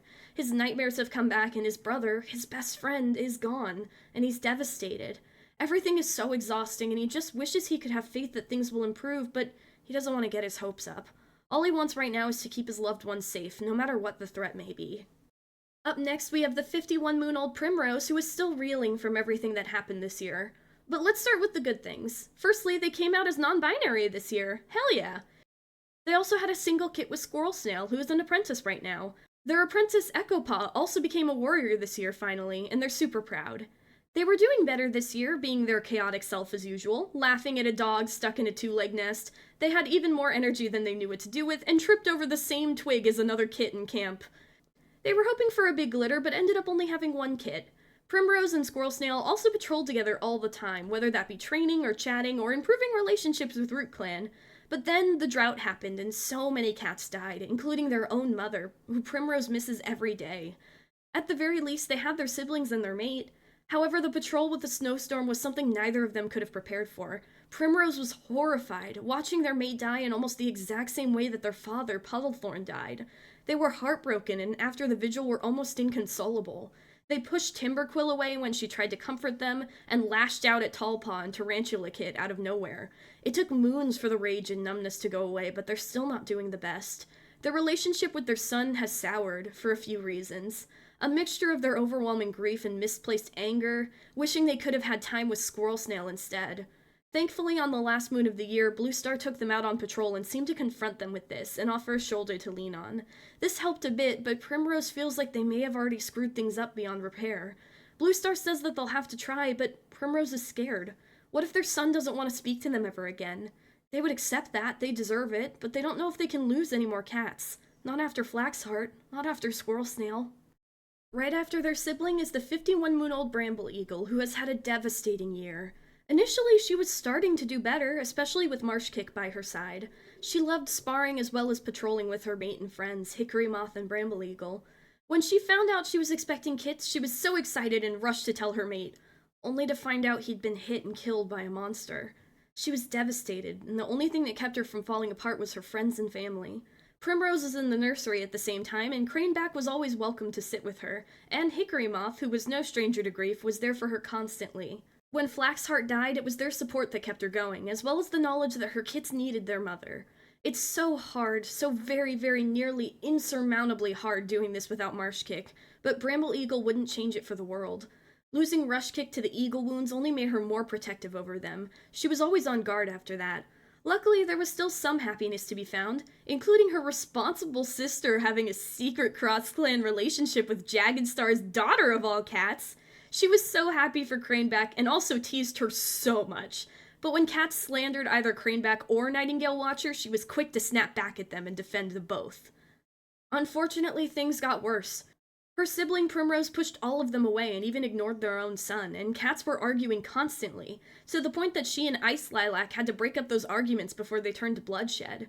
Then she found out that River Mallow, her friend, killed her mate. She was furious and angry and slashed at him with her claws, and in that moment wanted nothing more than to kill him. But she was also thankful when Blue Star exiled him. She's really conflicted on her beliefs right now and is afraid of what she'd do if she saw him again. She's shaken and reeling, but she's forcing herself to stay present in the moment. Craneback is there for her, and her kits may be apprentices now, but she needs to be there for them. Thankfully, she also has Hickory Moth and Thrushfur, the two cats who are probably the only ones who really truly understand how River Mallow's actions hurt her. So while she's not alright, she's breathing far healthier than she has in previous years, and hopefully that will lead to better things in the future. If anyone deserves that, after all that's happened this year, it's Bramble Eagle. Up next is Magnolia Heart, who is 44 moons old and is doing his best. While he is far more certain about his place in the clan, that doesn't mean all the chaos and drama this year doesn't affect him at all. He's been one of the cats who volunteered to guard camp whenever there was an opening. He carefully checked badger dens and tried to keep an eye out for others during these difficult times. He's been working hard, but interestingly, he seems to have grown a bit bitter. I'm not sure if this is because he feels underappreciated, or if this is influenced by his brother Boulderspor's death. Maybe it's a mix of both. It's led to heavy dislike towards a lot of cats in the clan, specifically Honeybee. He can't stand hearing about how helpful she is. He's also annoyed with Glowfalcon, Bramble Eagle, and even Barleyfur, his own apprentice. I think he doesn't support Glowfalcon's actions to try and help Twig, and is sort of rude to Tallpaw because of that. He caused arguments on patrols, specifically ones with Nightingale Watcher on them. He did get a new apprentice this year in Peakpaw, who he teaches just fine, but even after surviving a bad snowstorm together, they have no relationship bars at all in the game. The only cat he seems to get along with these days is Fallenbreak, which unfortunately makes sense considering how she's been behaving. All in all, it seems Magnolia Heart has turned into a cat who is angry and jealous, but also numb at the same time. He works hard, but it doesn't seem to be towards any particular goal. I just hope he won't close himself off completely. Hopefully next year will be better for him. The 39-moon-old Lizardsting is next, and she's been doing the best she can. She was able to cheer up a bit at the beginning of the year, listening to Silk Creek's stories and enjoying the warmth of New Leaf. She did get pranked with a thorn in her nest, which I can only assume was from Squirrel Snail, as he seems to be doing his best to cheer a lot of cats up.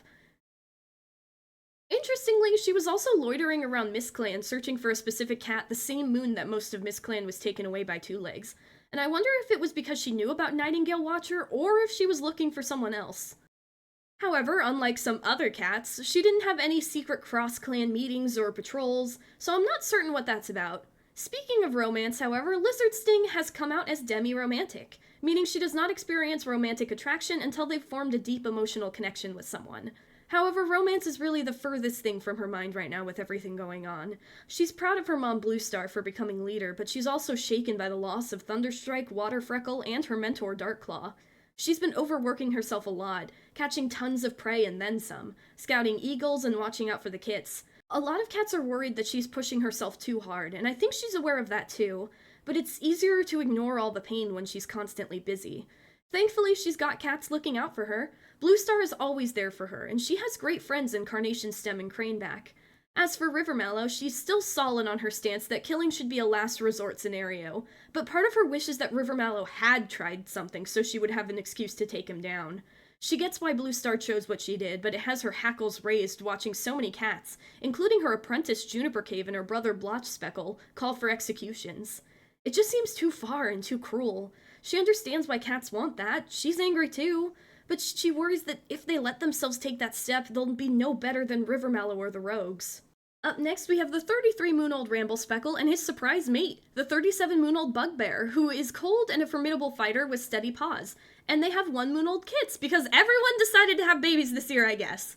We have Sunset Kit, who is a know-it-all with morbid curiosity, Willow Kit, who is self-conscious but also confident with words, Frigid Kit, who is bossy with an active imagination, and Howl Kit, who is a daydreamer and a picky nest builder.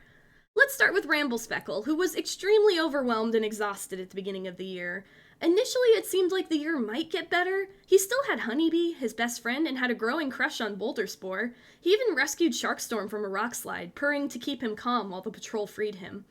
But then, his mother died in that horrific fire, and considering a StarClan connection, I think he probably felt each life leaving her until none were left. And then, when Bluestar returned after getting her 9 lives, she delivered the news that Scampercrash was dead. The drought killed so many cats, including Alpaca Hope and Boulderspore, and through all of this, StarClan sent him no visions. He was furious and angry, yowling at the sky and demanding to know why they were abandoning him now. Did they just want him to suffer? He clung close to his remaining parents, but sometimes camp was just too overwhelming. And despite the dangers of rogues and Mistclan, he still ventured out alone a lot to think and grieve in peace. It was here that he met Bugbear, an ex-kitty pet who joined RubbleClan at a young age. They fell in love hard and fast, and after moons of planning, Bugbear joined him in RubbleClan. It was the happiest Ramblespeckle has been in so long, and he doesn't care what anyone else thinks. They are such a power couple, always going out of their way to catch each other's favorite prey, and they even battled off a gang of rogues by themselves. This has made him fast friends with Craneback and Nightingale Watcher, and his bond with Honeybee has only grown stronger. He's always there to babysit for her when she needs it, and vice versa. Things have been pretty great. Unfortunately, he hasn't been able to escape all the chaos, including a very intense argument with Serpentheart about the use of her powers and his own. They aren't really talking right now, and he's not getting anything from StarClan, but I think he prefers it that way. He's tired of being caught in the middle. Right now, he wants nothing more than to focus on what matters, his family. As for Bugbear, I was a little confused when he joined at first because his backstory says he's a kitty pet, but he was also a RubbleClan cat on the patrol where he joined, so I think that what happened is he and his mom left their kitty pet life to join RubbleClan, but eventually she left him there and went off on her own, and he was raised by the clan as a whole. He never really felt like he belonged in RubbleClan and tended to wander a lot, eventually stumbling upon and falling in love with RubbleSpeckle. He knew his kind-hearted mate would never ask him to leave his clan, but he didn't need to. Bugbear was more than willing. He immediately proved himself by bringing a ton of prey back to camp, fighting off the rogues alongside RubbleSpeckle, and helping out Crane back around camp. He was also having a very respectful conversation with his parent-in-law, Dashnudge, who respected his opinion despite disagreeing with it. While he is a cold cat and tends to be rather stone-faced, he does have a soft and playful side, such as when he jumped in leaves alongside his mate. Speaking of them, he and RubbleSpeckle were so excited to welcome kits into the world and take turns parenting in the nursery whenever somebody needs a break. He also got an apprentice a few moons after joining in Weevilpaw. He did catch green cough immediately, but he recovered quickly and took Weevilpaw under his wing right away.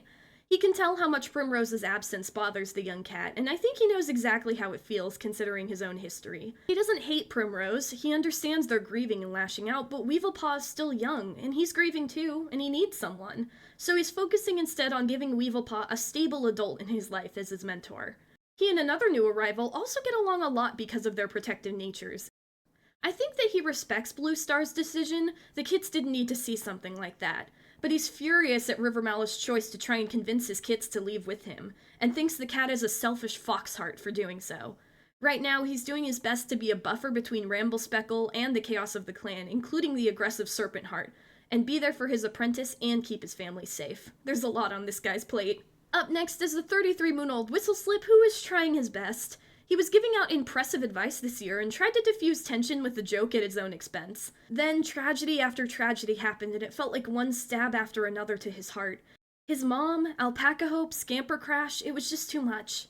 They took a long walk on their own to mourn their loved ones in private, and I think during these walks, their powers led them to catching RubbleSpeckle sneaking out to meet Bugbear. He kept his lips sealed and left before they saw him. Happiness is hard to come by these days, and if RubbleSpeckle finds it in RubbleClan, who is Whistleslip to stop them? They were happy to welcome their brother-in-law into camp, and also enjoyed sitting near the camp entrance to keep an eye out for sneaky kits. He also fought off a group of rogues all on his own, which is really cool. As for all the chaos this year, they support their parents when it comes to Twig. They think Nightingale Watcher is a trustworthy cat, and were very much against the execution of Rivermallow. But other than that, he's been doing his best to focus on the present.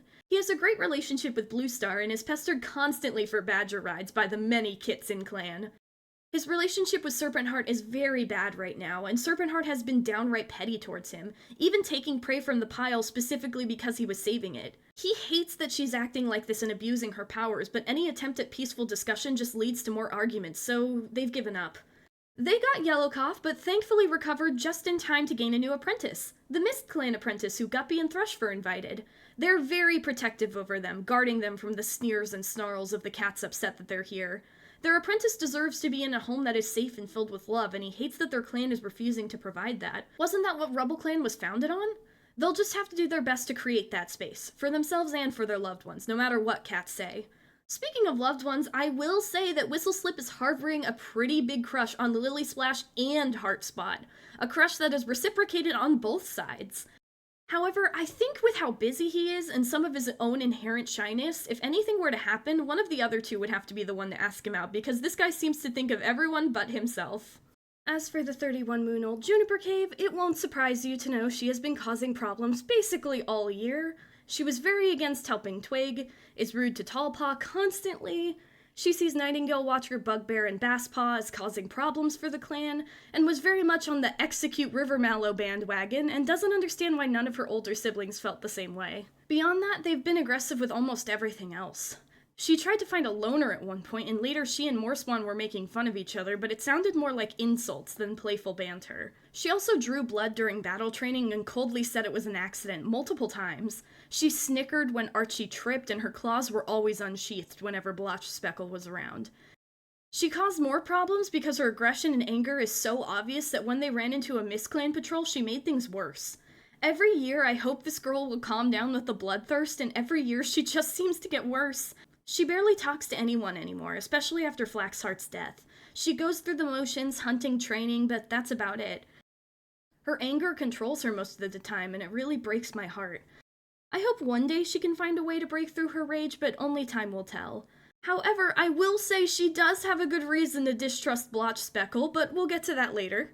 Up next is a new arrival, the 30-moon-old green freckle, who is strict with valuable insight. He fled from a bad situation, and after hearing about the clans, found his way to RubbleClan, bringing a shrew he caught to prove his hunting abilities. In the 4 moons since his arrival, he's settled in pretty quickly. He's become fast friends with Barleyfur, who he actually has a bit of a crush on, and is always down to pretend to be a big, evil warrior for the kits. He brings gifts for them to decorate their nests, and the apprentices tend to feel safer when he's around. I think the green freckle may have escaped from some sort of neglectful, maybe even hoarding situation, and after experiencing the pain of a place like that, he is very protective over younger cats. This protection is welcome, especially with all the outside threats right now, but he does tend to get a little intense about it. This intensity meant that he was one of the cats calling for River Mallow's execution, and he holds a bit of a dislike towards Bluestar for just exiling him. Despite this, he also supported Glowfalcon helping Twig and her kits, and Guppy and Thrush for allowing a Mistclan apprentice to join. Overall, he gives me vibes of a big brother who, after all he's been through, just wants to make sure the kits and apprentices get the chance to grow up safe and happy, and he'll sacrifice anything to give them that chance. Hopefully he'll settle down somewhat and learn to take a break. Poor guy definitely needs one. Up next is the 28-moon-old blotch speckle, and this guy has me worried. So remember how I said I didn't think he was cruel or a bully last year? Well, I was wrong, because his anger seems to be his driving force these days, and his hatred for the Dashnudge family seems to have only grown worse, to the point that his apprentice's leg was permanently damaged after he used a 2-leg trap in a training exercise, and I'm still not sure if it was a murder attempt or not. Whether it was or not, he has convinced the clan that it was just a terrible accident. In fact, his attitude seems to swap alarmingly fast. He'll be hanging out with the elders and charming cats with a smile in one moment, and then in the next he's getting his apprentice hurt or screaming at a lost Root Clan apprentice until they cry. A lot of cats are fooled by this, but not all of them, especially the StarClan cats. This includes Rustfeather, who had a bad feeling about him, and Basil, who was wondering if he would go to StarClan or the Place of No Stars. I think this is what the 2-leg trap nightmare cats have been having is related to, trying to warn them of what he's capable of. He still loves his mom a lot and grieved his lost siblings with her, but he also argues with his stepmom, Serpentheart, a lot, and insists that his mom should leave her. And unfortunately, Serpentheart's behavior right now only makes him feel more justified. He also was calling for River Mallow's execution, arguing with Timberquill about it and growing absolutely furious with her. He was glaring at a certain cat in camp with an odd look in his eye, and I think it was Timberquill, who argued with him and was also getting a warning from StarClan about him. Because this happened on the same moon as the landslide patrol where Timberquill thought she got pushed, and he was on that patrol. I think Blotch Speckle was the one who pushed her during that landslide. And this time it was definitely a murder attempt. This cat has me so stressed out. It seems the only reason he hasn't successfully murdered someone yet is bad luck on his part and good luck on theirs. I just hope some cat will figure out the warnings in time before he manages to actually succeed. Up next is the 27-moon-old Echo Stripe, who is nervous and a renowned hunter, and finally a warrior, and I'm so happy for him.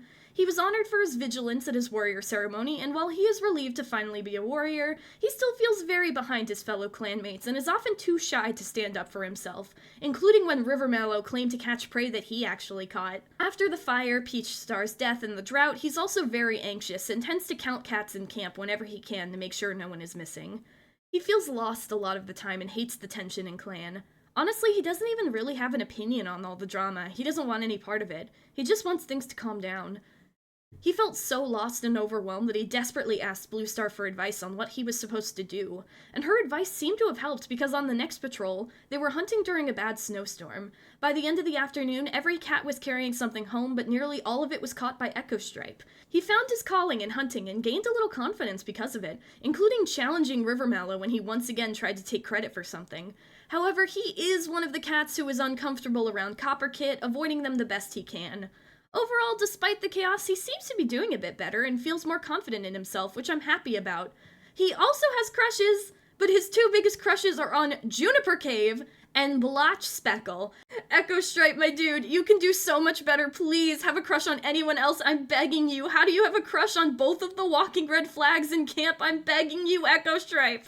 The 27-moon-old carnation stem is right after their brother, and unfortunately, she is still deeply insecure, and that only got worse when she heard that Blue Star has seen Scamper crash in StarClan. She still feels incredibly guilty for that, and she still can't help but freeze whenever she's terrified.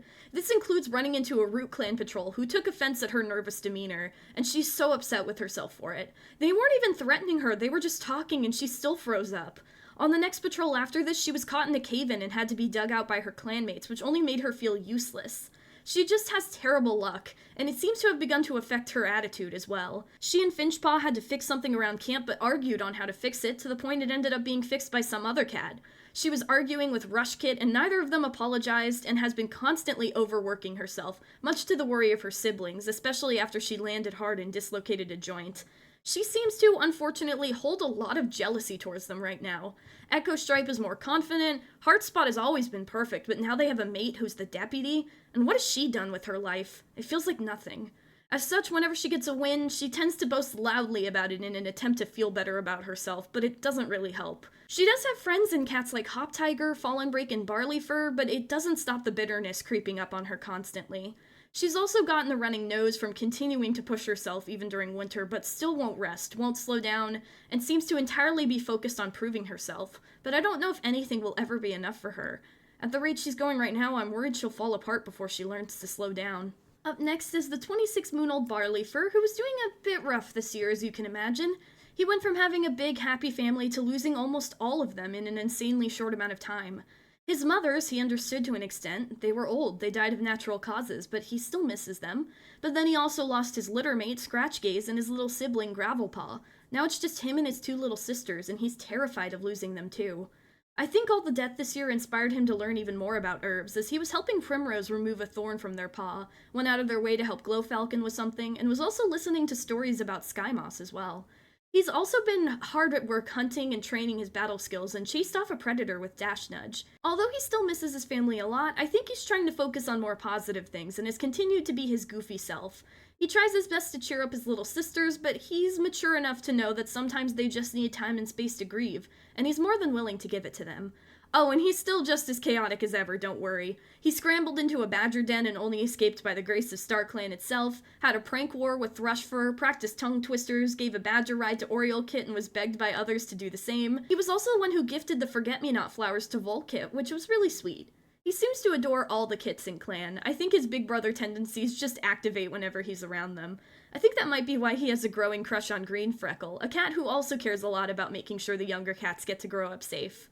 I think these two would make a very awesome power couple, but right now I don't think romance is something either of them are really focused on, especially with everything else they're both dealing with right now. But when things calm down, maybe. The 20-moon-old Hop Tiger is next, and became a warrior at only 10 moons old due to her incredible skill, and she was so relieved. Finally, she doesn't have to deal with Juniper Cave anymore. She's adventurous with unnatural senses, and was honored for her intrigue at her warrior ceremony. She's continued to try and live in honor of Cypress Gorse by being an honorable warrior. Initially, she was still really close to Serpentheart too, and the two of them loved to practice their battle moves together. She ended up getting her first apprentice too, Chasmpaw, and was determined to be a better mentor than Juniper Cave, although she knows that isn't a high bar. She worked hard to be a good mentor and was proud of them when they became a warrior. She's turned into a very reliable cat who is very thoughtful of others and helps out where she can, even helping the healers knock down Mullen plants. They've also become great friends with Moorspawn and are one of the few cats he trusts to not mess up the herbs. They've been comforting each other a lot, especially after all that happened this year. Hop Tiger, as a strong believer in RubbleClan's founding philosophy, thinks everyone has mouse brains this year. They defended Glowfalcon and try their best to block Tallpaw from the aggressiveness of the other cats. As for Rivermallow, while she was shocked and betrayed, she doesn't think he should have been executed, and is horrified at how bloodthirsty some cats are. Unfortunately, this has led to her relationship with Serpentheart deteriorating as well. Hop Tiger feels like paranoia won't do anyone good. The clan needs to band together in times like this, not fall apart. She is also perfectly fine with Nightingale Watcher and Bugbear joining the clan and sees them both as great warriors. However, part of this is because Hop Tiger is holding on to her own little secret, specifically that she's sneaking off to meet her own secret mate, which is none other than Thunderwisp, Ginger Star's son, because I guess RubbleClan cats just want to cause drama this year. This happened near the end of the year, so while he hasn't joined, I coded him into RubbleClan as lost to see if he does. Normally I'd do it the other way around too, but Hop Tiger doesn't strike me as the kind to leave her clan behind. And another reason, more Root Clan related, but we'll talk about that later. Up next is the 18-moon-old Ice Lilac, who is now sneaky and an excellent teacher with steady paws, and she's had a really awful year. The first thing that happened to her this year was Blotch Speckle's possible murder attempt, causing an injury that not only left her in the healer's den for ages, but also badly mangled her leg that will always be weaker now. The worst part is that I don't think she told anyone what happened and just agreed that it was an accident. And while she was recovering, she could do nothing but watch as her mother, Peach Star, her sibling, Alpaca Hope, and so many other cats died, and she was terribly shaken by it. When she recovered, she was given her warrior name and honored for her fortitude. While she didn't feel ready, she was more than willing to graduate if it meant never being around Blotch Speckle anymore. She's a hard-working cat, but is very quiet and serious, and I can't blame her, honestly. Because of her skills, she actually got an apprentice in Tallpaw, who she was very protective over, considering all the drama around him and his family. And she's determined to be what a mentor should be, not whatever Blotch Speckle was. Despite her cold and serious demeanor, she does have a softer side to her. She's always there to comfort her apprentice, purrs in her sleep, and she also still lets her parents groom her fur, although she always playfully complains when they do. She loves her family so much, although her relationship with Serpent Heart has soured a lot. The cat's aggressive and paranoid behavior reminds her far too much of Blotch Speckle. In fact, a lot of cats are acting like him, bloodthirsty and angry, and it leaves her feeling very anxious. She's doing her best to keep a close eye on these cats, especially Blotch Speckle. She doesn't trust him to not try and hurt other cats, which means she definitely knows that he tried to kill Timberquill, even if she can't prove it. Part of her wonders if she should reveal the truth of her accident to the clan, but would anyone believe her if she did? She isn't sure. She doesn't know what to do. All she knows for sure is if that Blotch Speckle dares to hurt her family again, she won't let him get away with it anymore. Finch Whisper is up next. She's now 17 moons old, loyal, a lore keeper, and clever. She was apprenticed to Lily Splash at the beginning of the year. On her first patrol, she and her mentor ran into a Root Clan patrol, and she got to talk to some other apprentices while Lily Splash talked with our mentors. It was so exciting to talk to cats from a completely different clan. She really looks up to her mentor a lot and was in awe of her skills, and was even more excited when her mentor was chosen as the new deputy. There was a part of her that was worried Lily Splash wouldn't have time for her anymore, but her mentor calmed those worries in a heartbeat, and was a rock for her after she lost her moms and her siblings. She also has a really close relationship with her big brother, Barleyfur, and her sister, Chasm Meadow, and they really enjoy spending time together, whether that be playing or just relaxing, whenever they get a chance. She graduated early and was honored for her sincerity at her ceremony, and is an incredibly focused and determined cat, and woke up several of their clanmates for morning stretches, wanted to be ready for anything. Unfortunately, she was attacked by a large dog, which badly injured her, but she recovered well. After she recovered, she gained an apprentice in Stonepaw, and is determined to be as great of a mentor to them as Lily Splash was to her, as well as instilling the same sense of clan loyalty that she has. She hopes one day for a mate and kits of her own, but considering she isn't crushing on anybody at the moment, it doesn't seem like that's her main focus right now. Overall, despite the tragedy she's faced, she has grown into a well-rounded cat who is determined to take care of her clanmates. As for her feelings on everyone else, her loyalty is firmly to RubbleClan and always has been, and that includes the codes and history of how RubbleClan was founded. Exile seemed like the best and least violent option, at least in her eyes. However, Cypress Gore sent her an omen of things to come, and Whisker Frond was talking in her dreams as well. And after that, her status was that she was feeling a sense of dread. I think these cats warned her that the clan is not safe from the rogues as much as they hoped, and so she's determined to keep her guard up and keep her clan safe, no matter what. Right after her sister is the 15-moon-old Chasm Meadow, who's shameless and a formidable fighter. She was a little ball of chaos as a kitten, including hiding with Barleyfur and giggling about something, probably one of their many pranks. She was apprenticed to Hop Tiger and was trying to look bored and unimpressed, but on the inside she was bouncing around so excited. Despite their excitement, they were very nervous, and on their first patrol after they failed to move, they burst into tears and rushed out of the training ground, feeling like they'd never be a real warrior. But Hop Tiger comforted them and challenged them to focus on learning from mistakes, as that was the smartest thing a cat could do. She worked hard after that, and even bad patrols weren't too rough, as she was always ready to bounce back, which helped her a lot after losing her mothers and siblings. Gravelpaw's death hurt especially hard, but she knows her family would want her to live her life to the fullest, so she does exactly that. She spends time with her brother and sister, wanders the territory, and loves telling ghost stories. She also loved Darkclaw. He was her favorite elder, and she felt he had the best stories, and that adoration extended to Sweet too. She loved both their stories and even smacked a spider off of Sweet before it could bite them. She's a very strong warrior and is always there to help out her clanmates when they need her, but that doesn't stop her from being a little gremlin. She loves pulling pranks and running off on adventures, often returning covered in burrs and dust. Despite that, she is very loyal to the clan and protective of her clanmates, especially after all that's happened. She's especially suspicious of Blotchspeckle right now, as she was on the patrol where Timberquill was pushed, and she knows that the cat Timberquill initially accused was innocent and didn't do it, and that leaves only one other cat, and Blotchspeckle seems alright, but something about him and his occasional outbursts have her wondering if he's up to more than he lets the rest of the clan see. Our last warrior is a new arrival, the 15-moon-old Dusty Cuddles, who is shameless and a talented swimmer. She is a Lycoi who was once a kitty pet, but at only 6 moons old, heard about the clan somehow and snuck out of her housefolk's home to ask to join RubbleClan, running right into Bluestar, who, amused and nostalgic, welcomed her to the clan. She was apprenticed to Thunderstrike, and on their first patrol they crossed a thunder path using a pipe that ran underneath it. I think this was partly a hunting session and also to teach the young cat what thunder paths were. Unfortunately, Thunderstrike died far too soon, and Dusty Cuddles misses her a lot despite the short time they spent together. Thankfully, her new mentor, a cat we'll talk about soon, was a very good one and also enjoyed swimming as much as she did. Her brash attitude tends to rub some of the more stubborn cats the wrong way, as she's never afraid to tell cats exactly how she feels.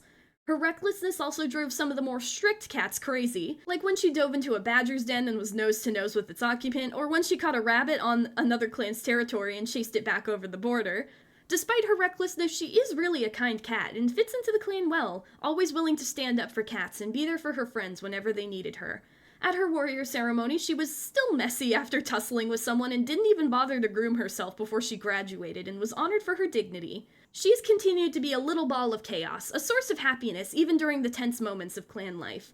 Unfortunately, this doesn't mean she's escaped all of the drama. On the patrol where Timberquill was pushed, she accused everyone, but very specifically Dusty Cuddles, who was shaken by the accusation. She would never do something like that.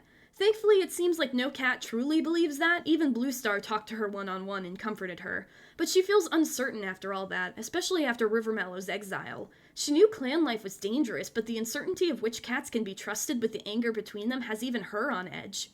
Up next is the 11-moon-old Tallpaw, who is troublesome, quick to help, and splashes in puddles. As you can imagine from what's already been said, he's not having a good year. He has no memory of his mom, and yet every cat seems to have a problem with him because of her. And the only cat who could understand, his sibling, died so young he has trouble remembering their face. Despite so many cats trying to defend him and protect him from the drama, they could only do so much. And it left him feeling very alone and upset, especially after Primrose lashed out at him. This led to him causing trouble on purpose.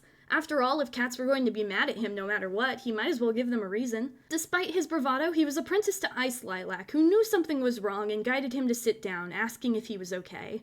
He cuddled close to her and cried, letting her hug him close and comfort him in perhaps one of the few moments of vulnerability he's ever had. Knowing he had his mentor in his corner, he felt a lot more confident and pushed himself to work hard in his training. He caught lots of prey and helped shadow a dog, and he even got to watch an eagle catch its prey. He's doing really well.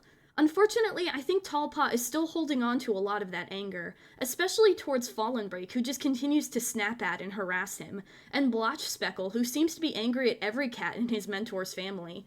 His dislike towards them just seems to grow and grow, and I wonder if this is all because of his own anger, or if there may be some cats in a starless place whispering in his ear, encouraging this hatred and the darker thoughts that come with it. Up next is the single Prim Squirrel Kit, the 9-moon-old Weevilpaw, who is nervous and interested in clan history. He was a shy little kit, but much like his dad Squirrel Snail's obsession with bugs, he was obsessed with learning the clan history and was always excited to learn more about it. He definitely got mischief from both his parents too, even tricking Chasm Meadow into doing one of his chores. Unfortunately, the drought and his father's death left him heartbroken, and when he turned to his parent for comfort, they pushed him away, neglecting Weevilkit in their own grief. It led to a lonely, confused Weevilkit acting out, causing trouble, and bothering older cats in a desperate bid for their parent to focus on them, but nothing ever worked. His uncle Thrushfur and many other cats in clan tried to help, but it wasn't what Weevilkit wanted, and eventually he gave up. He was apprenticed to Bugbear, who he wasn't sure about at first since the cat was a new arrival and was sick for a bit, but on their first patrol together, Bugbear and Weevilpaw worked together to watch, rest, track, and send messages about a large dog they were shadowing. He was in awe of his mentor's skill, especially how Bugbear worked to make sure it was a teaching moment, even while keeping him safe.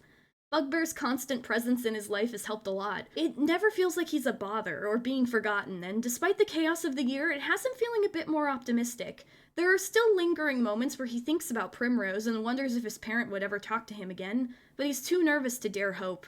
Instead, he'd rather much focus on the cats he can rely on and his training. That feels a lot easier to Weevilpaw. Up next is the Marsh Bramble Kits, starting with 8-moon-old Minkpaw, who is grumpy and confident with words. Mink Kit loved rolling up his own moss balls to play with them and was very much a mama's boy, and always learned something new when he was with Bramble Eagle. He loved his Auntie Craneback, but always sat far away from Primrose. I'm assuming because of Weevilpaw's treatment, because he's close with his cousin and they played together all the time. He also enjoyed sneaking out of camp and did manage to succeed once, returning to camp scraped up but brimming with pride. He was apprenticed to Rivermallow and was uncertain about him, a feeling that only grew stronger after Rivermallow left him behind when a large dog spotted them.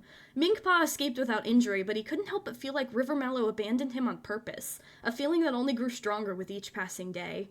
The reveal of the truth was shocking, and Minkpaw was very satisfied when his mom attacked Rivermallow. He hoped those scratches scar. He supported his mom after the reveal, and I think he feels similarly uncertain about Rivermallow's exile. As for his new mentor, he was given to Serpent Heart since she mentored his dad, but Minkpaw doesn't feel particularly confident about Serpent Heart. Though their first patrol went alright, Serpent Heart's paranoid and aggressive behavior stresses him out. He just wants his siblings to feel okay and his mom to smile again, but all the cats in Clan seem to be determined to get angrier and angrier instead of letting that happen, and it's driving him crazy. The 8-moon-old Peekpaw, who is daring in splashes and puddles, was a ball of energy from day one. He somehow got out of the nursery and climbed a tree way too high when he was little, and only came down when he got a splinter and started crying. He also attempted to boldly walk out of camp, only to immediately be picked up and dropped back off in the nursery. He settled for running around camp like a whirlwind. With all his energy, I think it was a relief to everyone when he was finally apprenticed to Magnolia Heart and could run outside of camp. On his first patrol, he heard a muffled thump behind him. He whirled around and found a beady black eye and a huge beak far too close to him. He leapt backwards, falling in his haste and scrambling upright. Then, in one of the weirdest moments of his life, a green bird does the same thing, chattering as it leans sideways to tumble a little way down the slope. Magnolia Heart just sighed and said, "Kia are just, well, like that." Although momentarily startled, it gave him an awesome story to tell. Unfortunately, soon after this was the reveal of Rivermallow's actions. Peekpaw was shaken and angry. He doesn't really know how to react and was sort of in a daze. This led him to getting caught in a snowstorm, and despite his mentor's best efforts, he ended up cold and chilled, badly frostbitten. He's ending the year in the healer's den, still frostbitten and in shock. He doesn't know what to do or how to handle what they learned. He never imagined a cat could do that in their clan. He wants nothing more than to run and run and run until all his problems go away. Unfortunately, in the claustrophobia of the healer's den, all he's left with is his overwhelming whirlwind of thoughts. Stonepaw is 8 moons old, bold, and quick to make peace. She was always a sweetheart and loved to tell cats that she hopes they have a nice day as they left camp. She was also very inspired by stories of her parents, taking it upon herself to guard the fresh kill pile, a job she took very seriously. She also loved to play Rescue the Captured Warrior, a job she felt Ramblespeckle was an excellent fit for, as he was always dragged into these games.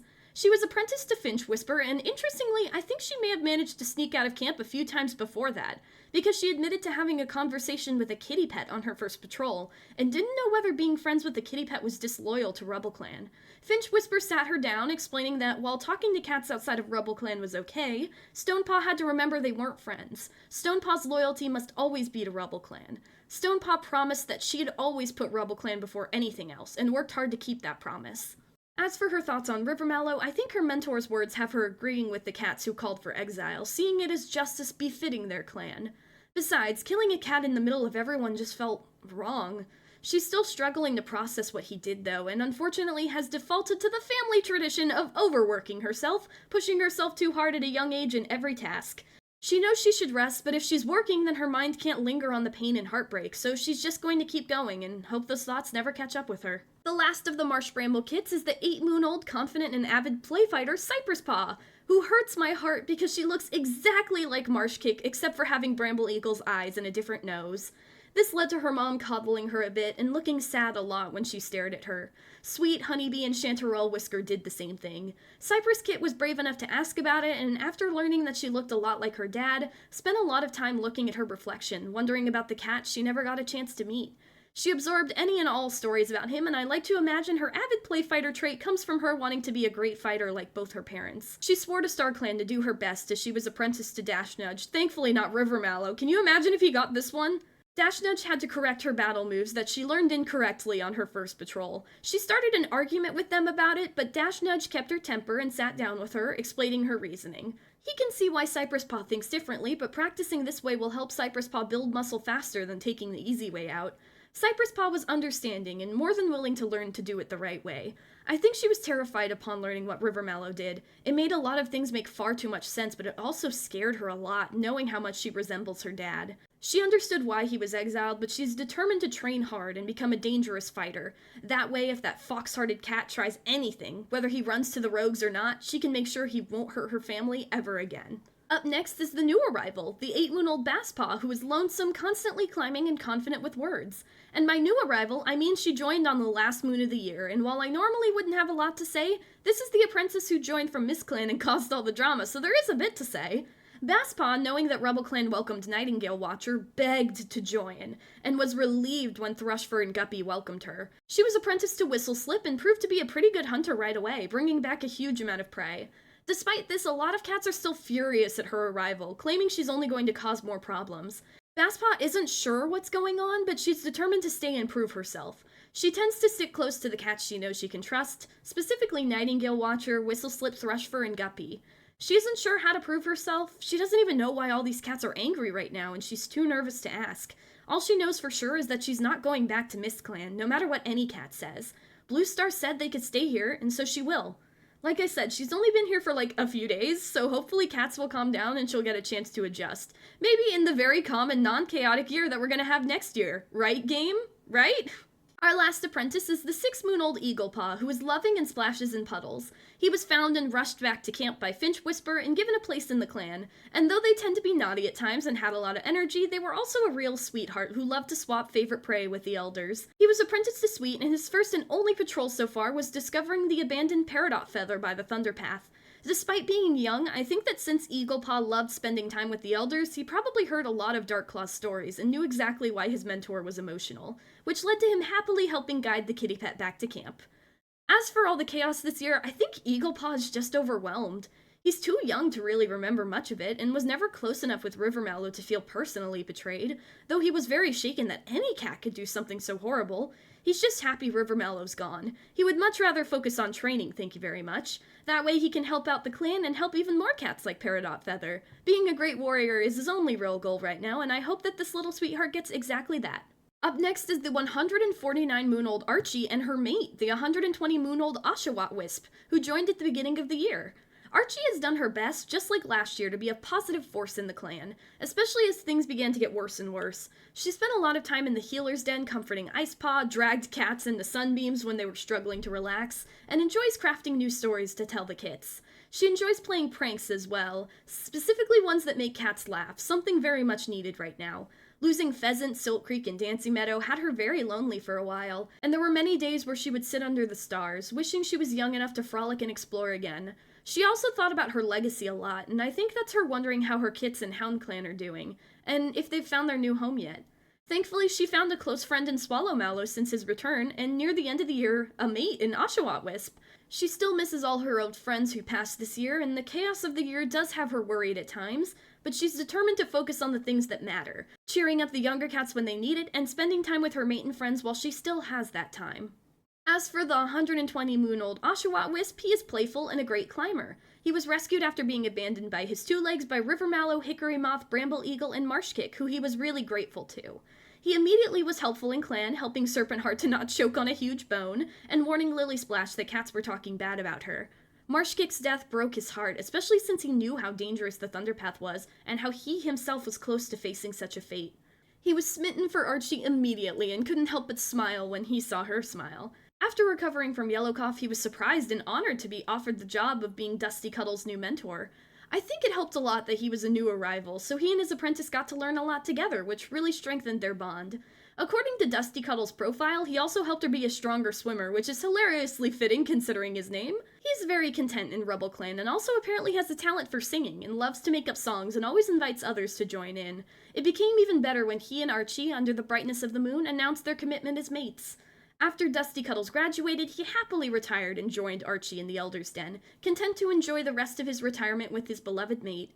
Oshawott Wisp was shocked and furious after River Mallow's treachery was revealed, but was firmly against execution, a stance that led Juniper Cave to furiously argue with him. The tension in the clan is very stressful, and it leaves him feeling too exhausted to leave the Elder's Den on some days, knowing it'll just be argument after argument. He'd much rather stay in the den with his mate, but he knows the issues in the clan won't magically go away. If cats don't start talking to each other and instead let all this rage build and build, he's worried about what will happen when everything boils over. The last cat in RubbleClan is the 134-moon-old Swallow Mallow, who finally made it back to clan this year. He was wandering for many, many moons before he made it back, struggling with the loneliness even after all this time. He often wondered about how patrols were run and if he'd still be deputy when he got back. After what felt like ages, he finally heard rumor of a large group of cats and found his way back to the clan. He was shocked to see all that had changed in his time away. By the time he returned, the fire and the drought had already happened, and so instead he found himself facing Bluestar and the new deputy, his old apprentice Lily Splash, and the knowledge that Skymoss was dead. It's no surprise that he retired that same moon. The poor guy was exhausted, and the massive changes to the clan was whiplash. I think he had a lot of trouble settling down, though, and almost unconsciously tried to continue his duties, and stepped on a few toes because of it. He just really didn't know how to relax, and I think getting smacked and yelled at by Cavern Kit when he tried to help the paralyzed cat move around without their permission definitely helped knock some sense into him. He felt ashamed and apologized to Lily Splash, not just for overstepping her as deputy, but for being a bad mentor. Since then, he's done his best to settle down, even as the drama this year tempts him to rush back into the middle of everything. He's getting used to it, though. He's found a lot of fun in telling Kit's stories, although his stories tend to be scary, exaggerated stories from his time outside of camp. It's nice to just relax, he's found, even if he can't relax completely with all that's going on, especially when Sunset Kid is talking about a cat that sounds far too familiar to Skymoss. It's bringing up a lot of guilt and shame for him about how he acted towards his ex-mate, but also worry.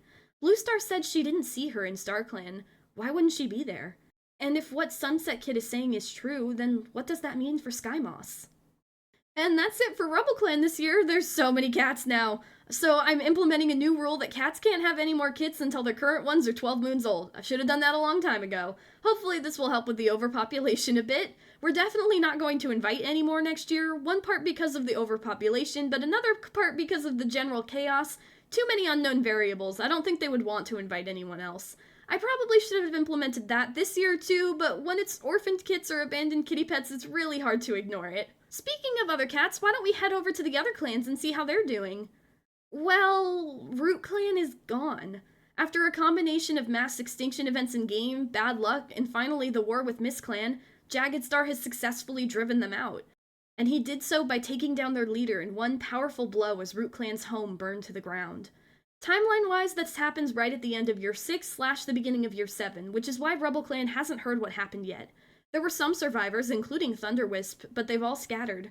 As for Mist Clan, we've already heard a lot about how they're doing, but let's talk about this mess of a clan a bit more. Jagged Star is far more paranoid and incredibly furious. His plan to chase Hound Clan away worked, but he inadvertently led a lot of Two Legs right to his clan.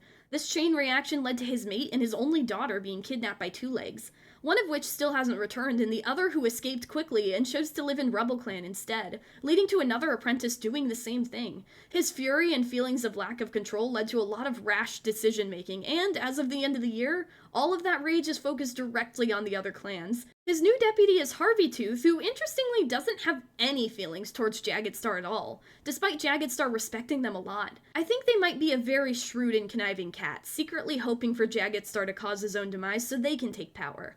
All they have to do is bide their time and wait for Jagged Star's stupid decisions to bite him back. And then all that Jagged Star has worked for will be theirs. Due to the Two Legs and Poolback's departure with Hound Clan, Mist Clan only has one remaining healer, one who may put a wrench in Harveytooth's plans because not only is she incredibly loyal to Jagged Star, but she actually murdered a cat with water hemlock when they showed a dislike for the leader. And considering she's the only healer right now, it means that she's got an incredible amount of power, probably almost as much as Jagged Star himself, and she's willing to use all of it to maintain the status quo. As for mediators, both Fogfoot and Cinder Creek have taken off to Hound Clan, leaving only the new mediator, Thrifttail, who took the position after they left. But after what happened with Root Clan, the only cat who seems to care about the position is Thrifttail herself. She's lost all her family to the chaos of the war and the Two Legs, and now Jagged Star's new plans have her even more terrified for the future. It seems like Mistclan is doomed to fall apart under Jagged Star's rule, but Thrifttail doesn't think RubbleClan deserves to fall with them. A big part of her wants to warn the clan, but that desire is battling against her fear of what might happen if she gets caught. I'm not sure what she'll decide to do, but she better decide fast. She doesn't have much time left. Well, that's it for year 6. Lots of drama, lots of babies, and a lot of tension that I'm sure will only lead to more bad decisions and chaos from many cats down the road. As for Mistclan and Root Clan, I'll be honest and say I'm slowly getting rid of those clans. They were far more connected to Hound Clan than RubbleClan, but don't worry. We're gonna give them one more big battle with Mistclan before they're out of the picture. And I do plan for new clans to take their place. If you can guess who the clan may consist of, you get a cookie. But as for Mistclan, Rivermallow, and everything else happening, you'll have to wait and see how this all boils over next time in year 7. Until then, thank you guys so much for watching. If you enjoyed, please consider subscribing. Remember to take care of yourself, watch out for Mistclan and Rivermallow, and have a good day.